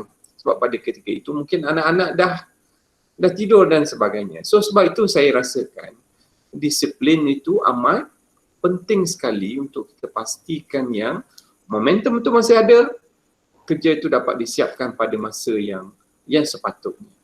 Dan apabila kita ada disiplin, tanggungjawab itu datang bersekali dengan disiplin. Amanah itu datang bersekali dengan disiplin sebab kita telah menjalankan amanah seperti yang telah diberikan kepada kita. Sebab itu penghayatan kepada nilai-nilai aidat itu bagi saya amat penting. Kalau kita boleh menilai nilai-nilai aidat yang telah digariskan oleh pihak UiTM, insya-Allah saya rasa momentum tu akan sentiasa ada. Kerja tu akan sentiasa dapat dilakukan seperti mana yang dikehendaki oleh pihak pengurusan. Tapi mungkin jawatan-jawatan tertentu dia punya scope of work tu berbeza. Kalau pensyarah ni dia tak bolehlah sesuka hati tukar kelas dari yang patutnya pukul 10 pagi ke pukul 12 tengah hari, pergi tukar kepada 10 malam sampai pukul 12 malam. Sebab waktu tu telah ditetapkan sebegitu. Dan terpaksalah menggunakan waktu tersebut. Cuma saya yakin apabila masa itu telah digunakan, dia akan ada masa-masa lain yang boleh digunakan untuk kerja-kerja yang lain. Dan kita that's how it works lah. Kita dah tukar, bila kita ambil di sini, kita luangkan masa yang lain untuk dia menyediakan apa yang perlu untuk keluarga dan sebagainya. So apa yang penting di sini, Fadil Ustaz, bagi saya adalah disiplin. Disiplin ini sebab kita kerja, kita berada di rumah tanpa dipantau oleh ketua. Kita boleh buat apa saja yang kita suka, tetapi kalau kita mempunyai disiplin, kita akan selalu ingat ini walaupun berada di rumah, ini adalah waktu yang sepatutnya kita bekerja. Bagaimana untuk menguruskan kerja itu, kita terpulanglah kepada individu masing-masing. As long as dia boleh menyiapkan kerja seperti mana yang diminta oleh ketua, saya rasa itu dah cukup bagus dan dia tidak mengganggu urusan pejabat dan sebagainya. Sekian Ustaz, kembali itu Ustaz. Alhamdulillah, terima kasih yang berbahagia Prof di atas perkongsian yang amat bermakna berkaitan dengan Blueprint 2025, berkaitan dengan aidat, iaitu berkaitan dengan ilmu, disiplin, amanah, rajin dan tanggungjawab. Dan apa yang Prof fokuskan kepada kita adalah disiplin itu sendiri. Memang saya sendiri pun dapat merasakan bahawa memang itulah yang paling utama bila duduk rumah ada anak kecil Prof ya. Dengan nak sarapannya, nak kena keluar kadang beli barang. Di sini saya nampak ada sedikit unsur fleksibel di situ Prof ya. Unsur fleksibel maksudnya apabila kita dah guna begini, kita top up di tempat yang lain. Begitu keadaan kita untuk kita menerus. Yang penting kerja beres. Kata orang Kelantan, kerja beres, settle. Boleh Prof ya? Dalam keadaan begitu. Cuma dari sudut pensyarah tadi, masa-masa tu perlu ditetapkan. Jadi Dr. Halim pun telah mengucapkan tahniah kepada pensyarah tadi di atas komitmen dan pelajar-pelajar kita. Jadi scope of work itu berbeza, jadi kita tak sama, jadi kita ambil sini, top up sinilah dalam kehidupan kita. Jadi untuk tidak melengahkan masa, saya nak pergi kepada panel kita yang kedua. InsyaAllah kita teruskan. Ini merupakan pusingan kedua, pusingan yang terakhir ni Prof, Dr. Halim ya. Dalam suasana COVID ni Prof, para mahasiswa, para pensyarah kita semua menghadapi tekanan, ada yang menghadapi tekanan apabila terpaksa bekerja dari rumah, para mahasiswa melalui proses pembelajaran secara ODL dengan kemudahan Prof, kemudahan yang kadang-kadang terbatas. Ada yang okey lah. Ada pelajar internet pun tak laju bila duduk di kampung dan sebagainya, dengan keadaan rumah yang tak selesa Prof, dengan keadaan di rumah suasana staf mungkin boleh menyediakan tempat lah, tapi pelajar-pelajar kadang ada yang memiliki adik-beradik yang ramai, jadi susah. Jadi dalam keadaan ini Islam ada panduan dan cara yang terbaik untuk diamalkan agar kita sentiasa positif dan bersangka baik dengan segala ujian yang Allah berikan kepada kita. Jadi kita nak minta Al-Fadhil Ustaz untuk beri panduan ataupun amalan kepada kita semua dalam menghadapi situasi ini. Silakan Prof. Okey, kembali kita pada sesi kedua ni. Terima kasih Pak Ustaz Fuad. atas soalan tadi tu. Jadilah dalam kehidupan kita ni lah seperti mana yang kita kata kita telah diajar, dipahamkan dalam kehidupan kita ni kita alhamdulillah kerana kita telah dilahirkan keadaan Islam dan Islam kita ada panduan Al-Quran, hadis panduan daripada ulama-ulama kita untuk kita mendepani ataupun mencari cara penyelesaian kepada permasalahan. Saya suka dalam melihat sesuatu perkara itu, kita perlu pergi kepada asas, basic, dasarnya itu, pokoknya itu. Kerana dalam Islam itu Allah Ta'ala telah pun memberikan asas panduan. Kalau kita ikut panduan yang telah pun ditunjukkan oleh Allah melalui firman-Nya dalam Quran dan hadis Nabi, jadi kita insya-Allah kita tidak akan sesat, tidak akan sesat.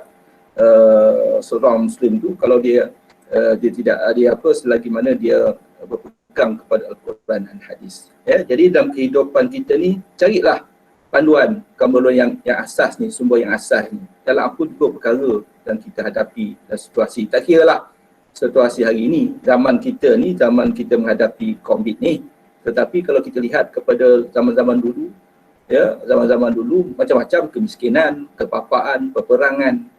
Sekarang ni orang bercakap tentang lost generation, generasi yang terpinggir, seperti yang merujuk kepada isu-isu apa ni, masalah-masalah yang dihadapi oleh orang ataupun manusia pada yang menghadapi Perang Dunia Pertama, yang menghadapi kemusnahan yang menyebabkan mereka tidak mendapat akses pendidikan yang sempurna. Itu pada zaman mereka.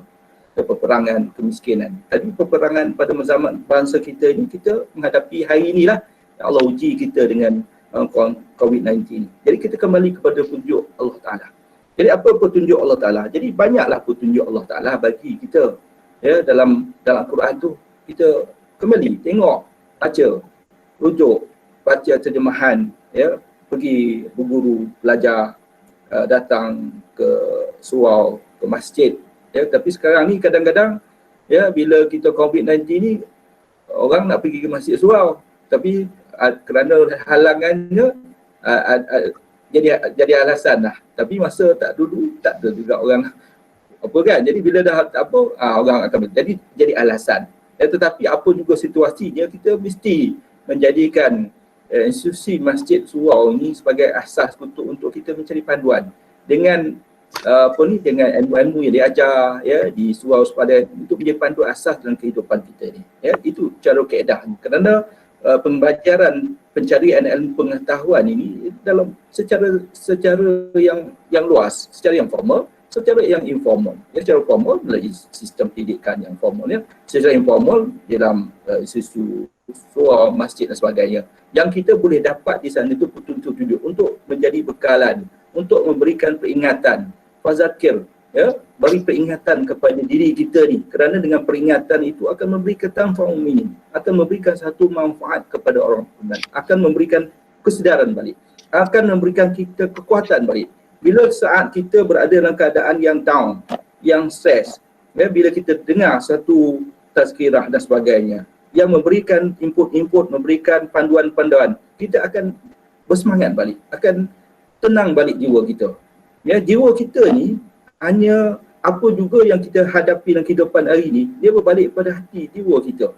Jiwa kita, macam mana kita menerima sesuatu apa yang berlaku di luar kita. Tetapi kalau jiwa kita ni tak tenang, tidak tenang, bercamuk, jadi itu yang akan menimbulkan pelbagai masalah.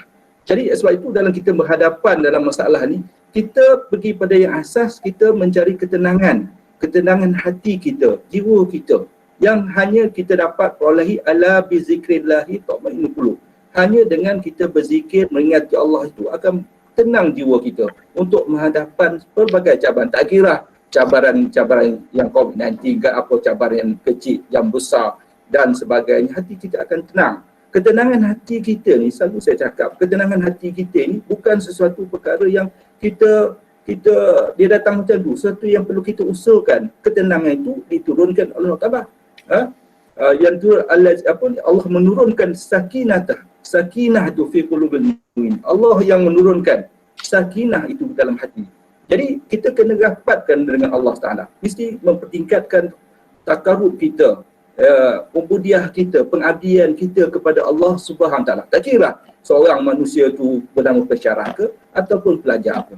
Ya, jadi kalau dalam konteks seorang pelajar hari ini, memang mereka itu stres, ya, kerana cara penilaian tu berbeza. Ya, banyak assessment yang berbagai, kertas kerja secara individu sebagainya. Jadi untuk dia membolehkan dia menjalankan tugasnya ataupun dapat menjalankan segala apa yang dipertanggungjawabkan dengan tenang, jiwanya mesti tenang. Pensyarah pun yang menitipkan ilmu itu mesti tenang, jiwanya mesti tenang juga. Bila ada ketenangan dalam menitipkan ilmu itu, ilmu yang akan menyerap sampai kepada pelajar itu akan diterima dengan baik.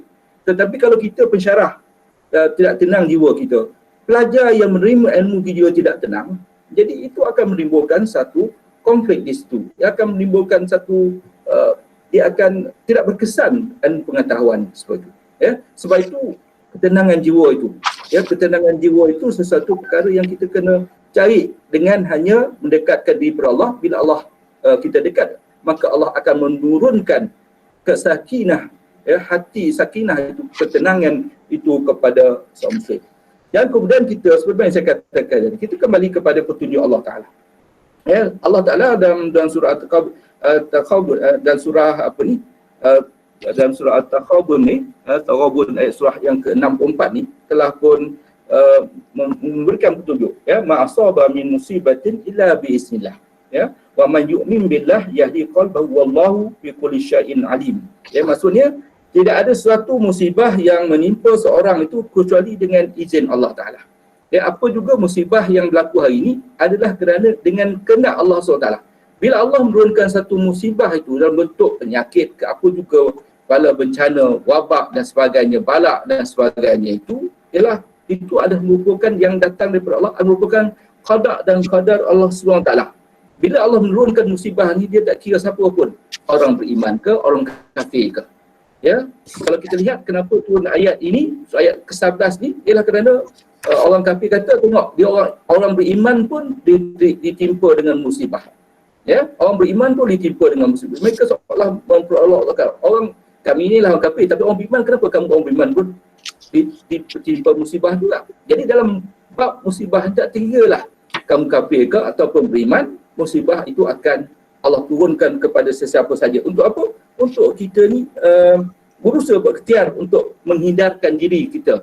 Ya, supaya kita ni orang yang beriman ni, ya, kita sudah pun melihat itu sebagai satu musibah, dan kita, apa yang saya cakapkan, jadi kita perlu kepada ikhtiar, usaha, ya, untuk kita menghindari daripada segala mudarat, ya, mudarat yang apa, yang wujud. Dan kita, kalau kita tengok Google sajalah, ya, kalau kita Google saja tentang hadis lari daripada penyakit, ya, kalau kita Google saja tentang hadis lari daripada penyakit, akan dapat banyak keterangan hadis yang beri panduan kita kepada kita untuk lari daripada penyakit ini melalui kuarantin, ya, melalui kerana, ya, kalau kita seperti mana kita lari daripada penyakit sopak, seperti mana kita lari daripada singil, kita harus menghindarkan diri kita, menghindarkan diri kita daripada penyakit wabak-wabak yang datang. Jangan kita campakkan diri kita itu ke arah kebinasaan. Kerana mencampakkan diri kita itu ke arah satu kebinasaan, sesuatu yang dilarang oleh Allah SWT.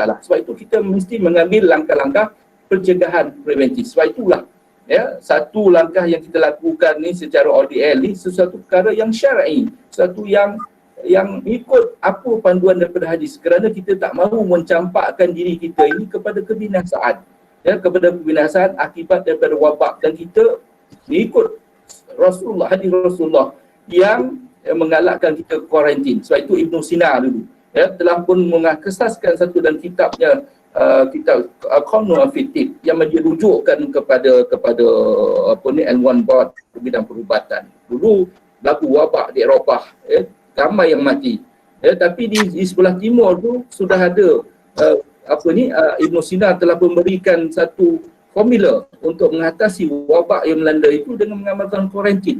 Jadi akhirnya dengan kuarantin 40 hari itu dapat menghapuskan wabak. Dan inilah, kalau kita dalam konteks kita hari ini, kuarantin yang kita lakukan sesuatu perkara yang selaras dengan Allah, dengan apa yang telah pun diungkapkan oleh Allah Subhanahu apa yang telah pun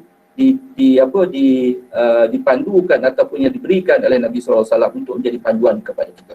Jadi dalam kita menghadapi cabaran ini, seperti mana saya katakan tadi, kita kembali balik melihat musibah itu sebagai sesuatu perkara yang datang daripada Allah untuk menguji kita.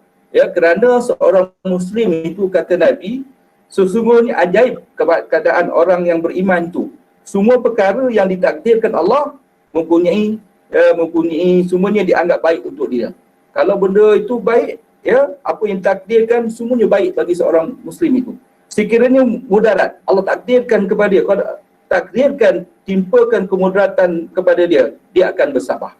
Ya, jadi dalam konteks ini, ya, tadi kita redha, kita redah saja, kemudian kita bersabar. Sebab tu sabar itu, kata Nabi, sabar itu satu yang indah, yang cantik. Kalau kita sabar dalam menghadapi cabaran-cabaran, insya-Allah kita akan mencapai akan diberikan ganjaran. Sebab musibah, penyakit, apa juga yang Allah Taala bagikan ini. Ya, kalau orang kata hadis Nabi, kalau kita pun mati disakitkan sakit perut, itu syahid. Ya, orang yang mati ta'un itu syahid. Ya, COVID-19 ini mungkin ulama patah lain lah, tapi dalam hadis orang yang mati sakit ta'un, orang yang sakit perut, kalau mati ada beberapa mati ini dianggap pada syahid. Ya, dianggap syahid Allah Subhanahu Wa Taala. Ya, jadi itu ada satu kebaikan, walaupun itu satu kemudaratan yang tak baik, tetapi ya, orang beriman menerimanya itu sesuatu yang baik dan bersabar. Ya, itu adalah dengan sifat sabar menerima musibah, itu adalah sesuatu yang baik baginya. Dan sekiranya dia dapat kesenangan, dia bersyukur. Ya, kalau dia dapat dengan limpah kesenangan, dia bersyukur dengan apa yang Allah Taala bagikan. Dengan kesyukuran itu akan bertambahlah keimanannya kepada Allah Subhanahu Wa Taala. Jadi saya rasa nampak Ustaz buat macam nak berhentikan saya lah tu. Ya, jadi saya fahamlah tu ya. Jadi maksudnya macam tu. Saya simpulkan sikit-sikit Pak. Ya, daripada apa yang poin yang saya nak cakapkan tadi ialah kita mestilah sama ada pelajar, pensyarah, mesti kita mempertingkatkan kekuatan rohani spiritual kita. Kita kena kuatkan keyakinan diri kita. Keyakinan kita, pasrah, kita yakin, kita redha dengan apa yang berlaku, dengan kesabaran, dan juga seperti mana yang dikatakan tadi, kita kena bersifat positif, baik sangka dengan Allah SWT. Jadi dengan apa yang kita lakukan tadi, kita akan redha, kita akan redah saja, dan kita berusaha, dan akhirnya doa dan bertawakal pada Allah. Iza azamta bertawakal ala Allah. Kita dah buat macam-macam lah kaedah, ya, macam-macam dekat, tapi nak kena juga ataupun tak capai juga. Jadi kita tawakal pada Allah. Seperti mana yang saya katakan tadi, apa baik buruk pun itu adalah terbaik, atau itu adalah merupakan takdir Allah untuk liyabluwakum ayyukum ahsanu amala, untuk menguji kamu supaya kamu orang yang baik amalannya di sisi Allah SWT. Jadi itu saja, sampai bertemu kembali lain siaran. Assalamualaikum warahmatullahi wabarakatuh. Waalaikumsalam warahmatullahi wabarakatuh. Alhamdulillah, bersyukur pada Allah Subhanahu Wa Taala kita dapat kutip mutiara-mutiara yang amat berharga daripada panel-panel yang cukup hebat. Terima kasih Prof di atas perkongsian dan panduan serta amalan yang cukup baik untuk kita semua amalkan. Antaranya adalah pertama, untuk menghadapi keadaan semasa ini perlu mencari ketenangan jiwa. Sebab bila jiwa tenang, orang kata semua perkara jadi mudah. Bila jiwa kacau, semua perkara jadi gundah. Betul berapa? Jadi gundah habis bila jiwa kacau. Dan kita kembali kepada Allah, bina kekuatan rohani. Yang pertama, kita belajar untuk berdamai dengan takdir Allah Subhanahu Wa Taala. Itu faktor yang dikongsikan oleh Prof Madya Dr. Abdul Halim kita. Jadi baik, kita pun dah hampir kepada penghujung Usrah di Hati pada kali ini, anjuran unit Ahli Ehwal Islam Negeri Sembilan. Bolehkah kiranya yang berbahagia Prof untuk membuat kesimpulan terhadap perbincangan kita pada hari ini di atas tajuk pasrah atau redah ini Prof? Dengan segala hormatnya dipersilakan.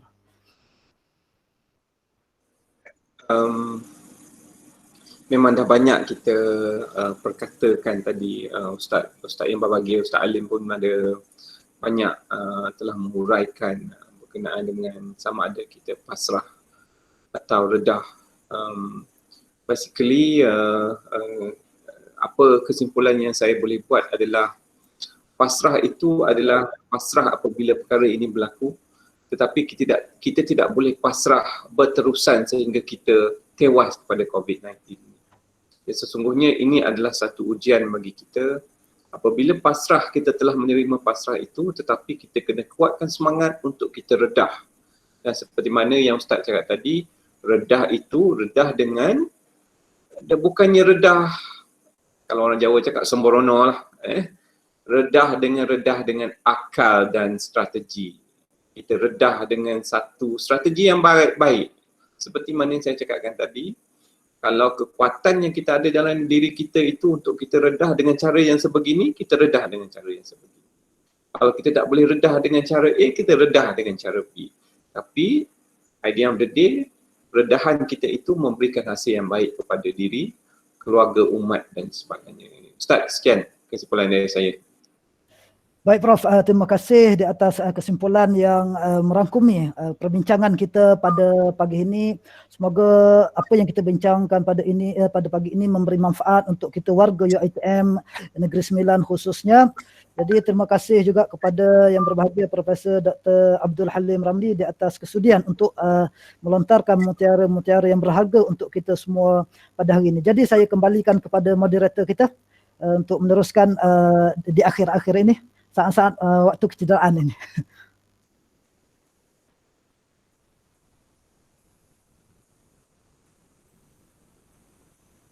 Alhamdulillah, terima kasih kepada Ustaz Fuad dan pendengar-pendengar dirahmati Allah sekalian. Masih tidak terhingga pada mereka yang turut serta, yang berbahagia Prof. Dr. Yamin Yassin, Dr. Yatim Negeri Sembilan dan juga Profesor Dr. Prof. Madya, Dr. Abdul Halim, mantan Tirek SCA kita. Dan tidak lupa juga pada nakib kita Ustaz Fuad yang yang turut sama melancarkan program kita pada hari ini. Kerana sudi luangkan masa bersama-sama dalam program Usaha di Hati pada kali ini. Alhamdulillah. Untuk makluman penonton-penonton dalam hati Allah, lagi satu kita nak selitkan untuk program Bicara Akidah yang akan dilaksanakan pada 3 Disember pukul 9 pagi melalui platform Google Meet di Facebook Unit Ahwal Islam Kampus Seremban. Mana Google Meet ni nanti akan dimasukkan dalam Facebook Unit Ahwal Islam Kampus Seremban. Yang mana tajuk untuk program Bicara Akidah nanti, kita akan dengar tajuk Fitnah Akhir Zaman yang akan disampaikan oleh Ustazah Asma Harun, penceramah selebriti. Jadi mari kita sama-sama hadir untuk kita turut serta dalam program Bicara Akidah ni. Dan seterusnya, untuk penonton-penonton yang dirahmati Allah sekalian, kita nak kenalkan sedikit berkenaan dengan Usrah di Hati ini. Usrah di Hati ini asalnya dicadangkan oleh Ketua Unit kita Ustaz Faizul Abdan dan atas dukungan dan sokongan padu daripada kaki tangan Unit Ahwal Islam UiTM Negeri Sembilan, maka terlaksanalah program yang kita adakan hari ini. Dah masuk ke siri ketiga insya-Allah. Dia adalah satu program yang berkala, yang mana tiap-tiap bulan kita akan adakan program Usrah di Hati ini. InsyaAllah tidak mustahil juga atas dukungan dan sokongan pengurusan tertinggi UiTM Cawangan Negeri Sembilan, insyaAllah akan dilaksanakan akan datang menjadi ada satu nama yang dibawa oleh Unit Ahwal Islam bagi program Usaha di Hati ini, mungkin Radio di Hati. Yang pertama je di Malaysia insyaAllah. Ini atas usaha kita lah insyaAllah. Sebelum kita nak mengakhiri program pada hari ini, ahli panel, nakib kita, penonton yang dirahmati Allah sekalian, saya lah nak menjemput yang berbahagia Profesor Dr. Yamin Yassin untuk merasmikan program Usrah di Hati anjuran Unit Ahwal Islam UiTM Negeri Sembilan yang diadakan secara berkala setiap bulan. Dipersilakan Prof. Bismillahirrahmanirrahim. Terima kasih saudara pengacara majlis Al-Fadil, Ustaz Muhammad Fazli, yang berusaha Ustaz Fuad sebagai nakib pada program pada pagi ini, yang berusaha rakan saya PM Dr. Abdul Halim, panel bagi program Usrah di Hati, rakan-rakan eksekutif yang ada bersama saya dalam platform ini, serta rakan-rakan Usrah yang saya kasih sekalian. Assalamualaikum warahmatullahi taala wabarakatuh. Pertamanya saya nak memanjatkan kesyukuran kepada Allah Subhanahu Wa Taala kerana dengan izin dan limpahnya dapat kita bersama dan alhamdulillah telah selesai pun kita dah sampai ke penghujung rancangan Usrah di Hati ini. Saya nak ucapkan tahniah kepada unit Haiwan Islam bagi ketiga cawangan iaitu Rembau, Seremban dan juga Kuala Pilah. Mereka bergabung tenaga untuk menjadikan program pada pagi ini, dan saya rasa ini adalah satu program yang cukup baik, sangat santai dan mempunyai pengisian yang cukup banyak kepada warga-warga UiTM Cawangan Negeri Sembilan. Dan kepada semua warga yang hadir ataupun rakan-rakan usrah yang bersama-sama dengan kita semua pada pagi ini, saya nak ucapkan terima kasih juga. Mudah-mudahan apa yang kita bincangkan tadi sedikit sebanyak dapat kita terapkan atau kita dapat kebaikan dari apa yang dibincangkan tadi.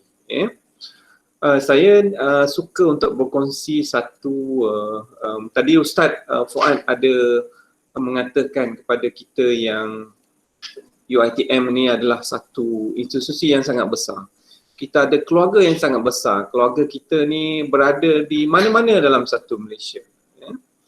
Dan saya suka juga untuk berkongsikan sebab saya ni peminat tegar Liverpool lah. Walaupun Liverpool kalah semalam tapi tak apa sebab saya peminat tegar.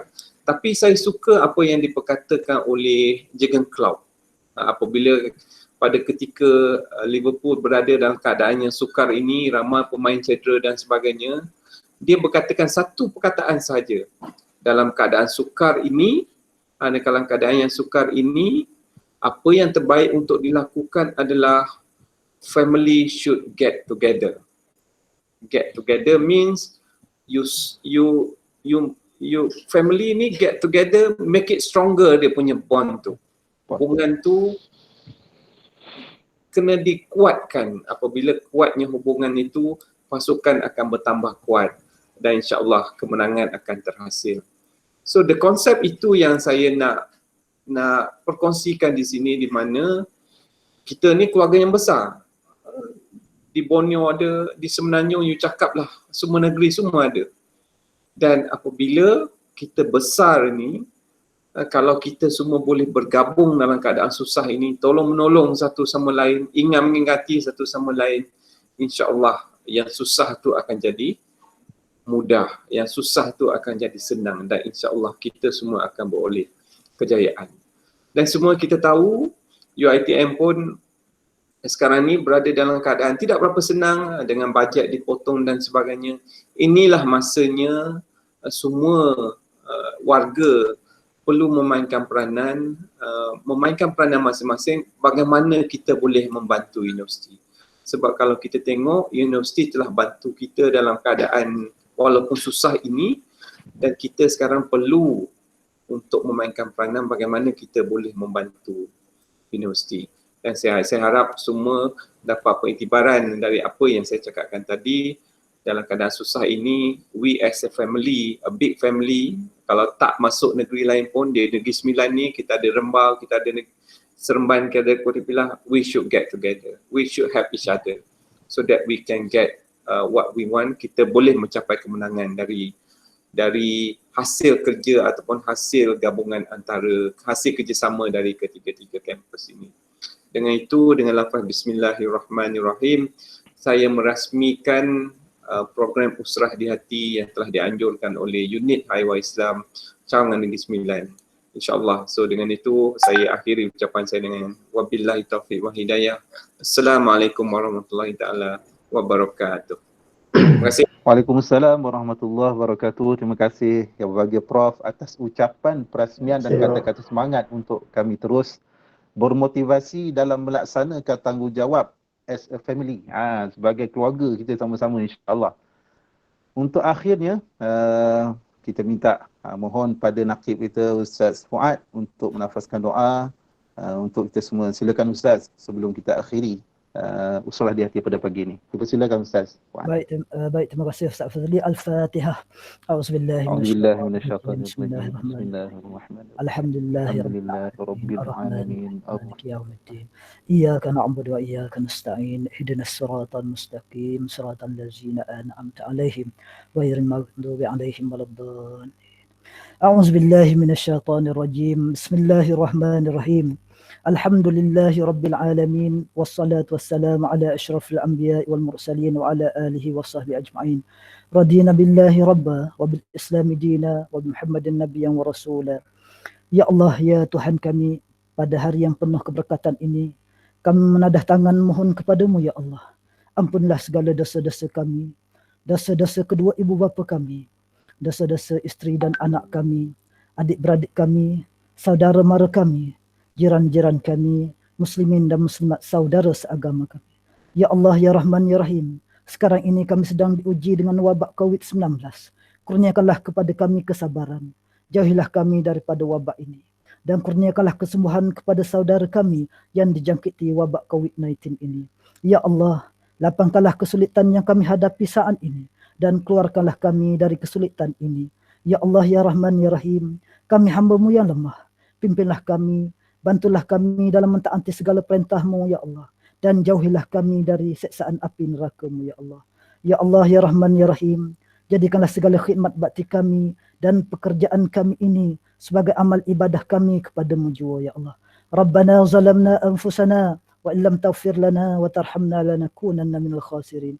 Rabbana atina fid dunya hasanah wa fil akhirati hasanah wa qina azaban nar. Wa sallallahu ala sayyidina Muhammadin wa ala alihi wa sahbihi wa sallam. Walhamdulillahi rabbil alamin. Amin, amin ya rabbal alamin. Terima kasih kepada Naqib kita Ustaz Fuad atas bacaan doa seperti tadi. Mudah-mudahan Allah perkenankan permohonan doa ini.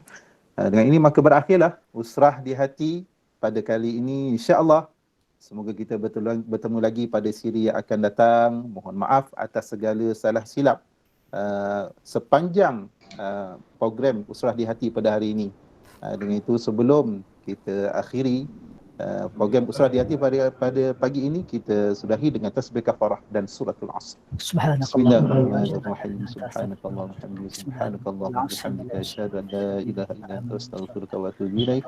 Bismillahirrahmanirrahim. Wal 'asr innal insana lafi khusr illa alladhina amanu wa 'amilus solihat wa tawassaw bil haqqi wa tawassaw bis sabr. Wabillahi taufiq wal hidayah. Wassalamualaikum warahmatullahi wabarakatuh. Terima kasih semua. Waalaikumsalam. Okey, terima kasih Prof. Terima kasih Salim. Terima kasih Dr. Haji. Assalamualaikum. Salam. Terima kasih semua.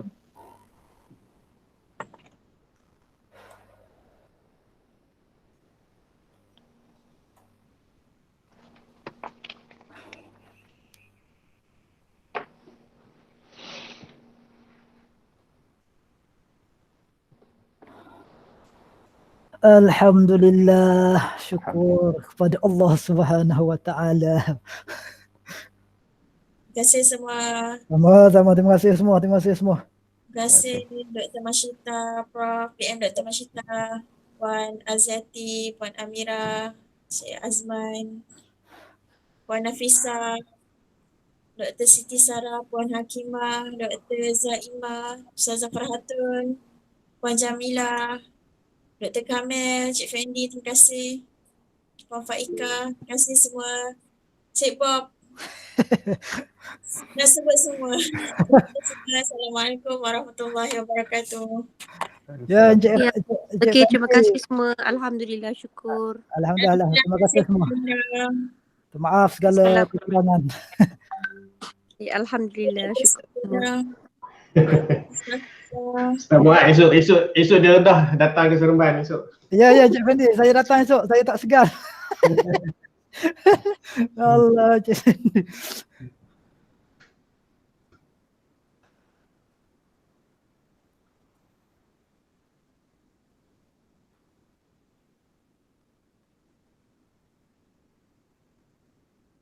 Tak sabar nak pergi pisah ni. Cantik lah, cantik lah. Mai. Allahu Akbar. Allahu Akbar. Alamak, tahniah Ustaz Fazli, tahniah. Alhamdulillah. Baik, terbaik. Terima kasih, Ustaz. Alhamdulillah. Sama. Terima kasih semua teknikal kita, Ustaz Sarin, Ustaz Adam, Ustaz Aziz, Ustaz Fairuz, Ustaz Zamri. Bagus. Alhamdulillah. Oi, baru trim rambut Ustaz Adam. Lain macam. Allahu Akbar.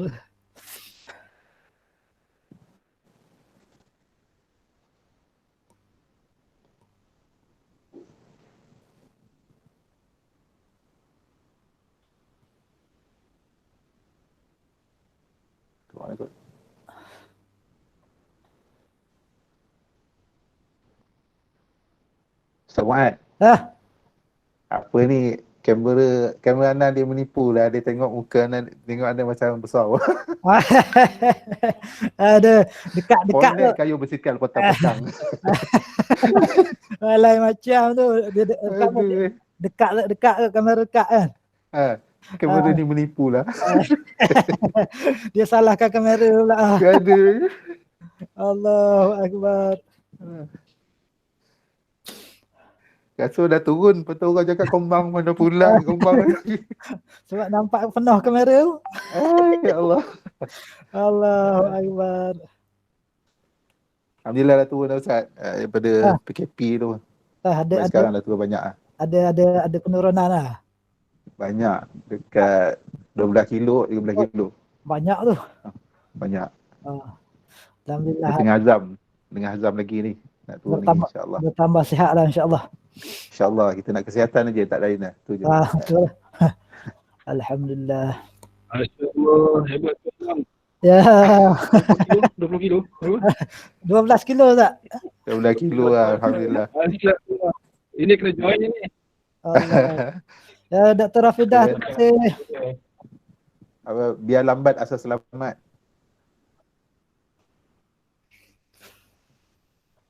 Cik Effendi, terima kasih sudi bersama dengan kita.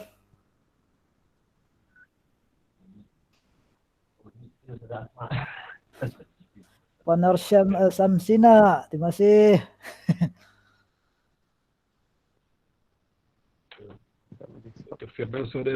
Syekh Firdaus, ada Firdaus. Masya Allah. Nanti kita set lagi dengan tuan-tuan guru kita nanti akan datang, Usrah akan datang.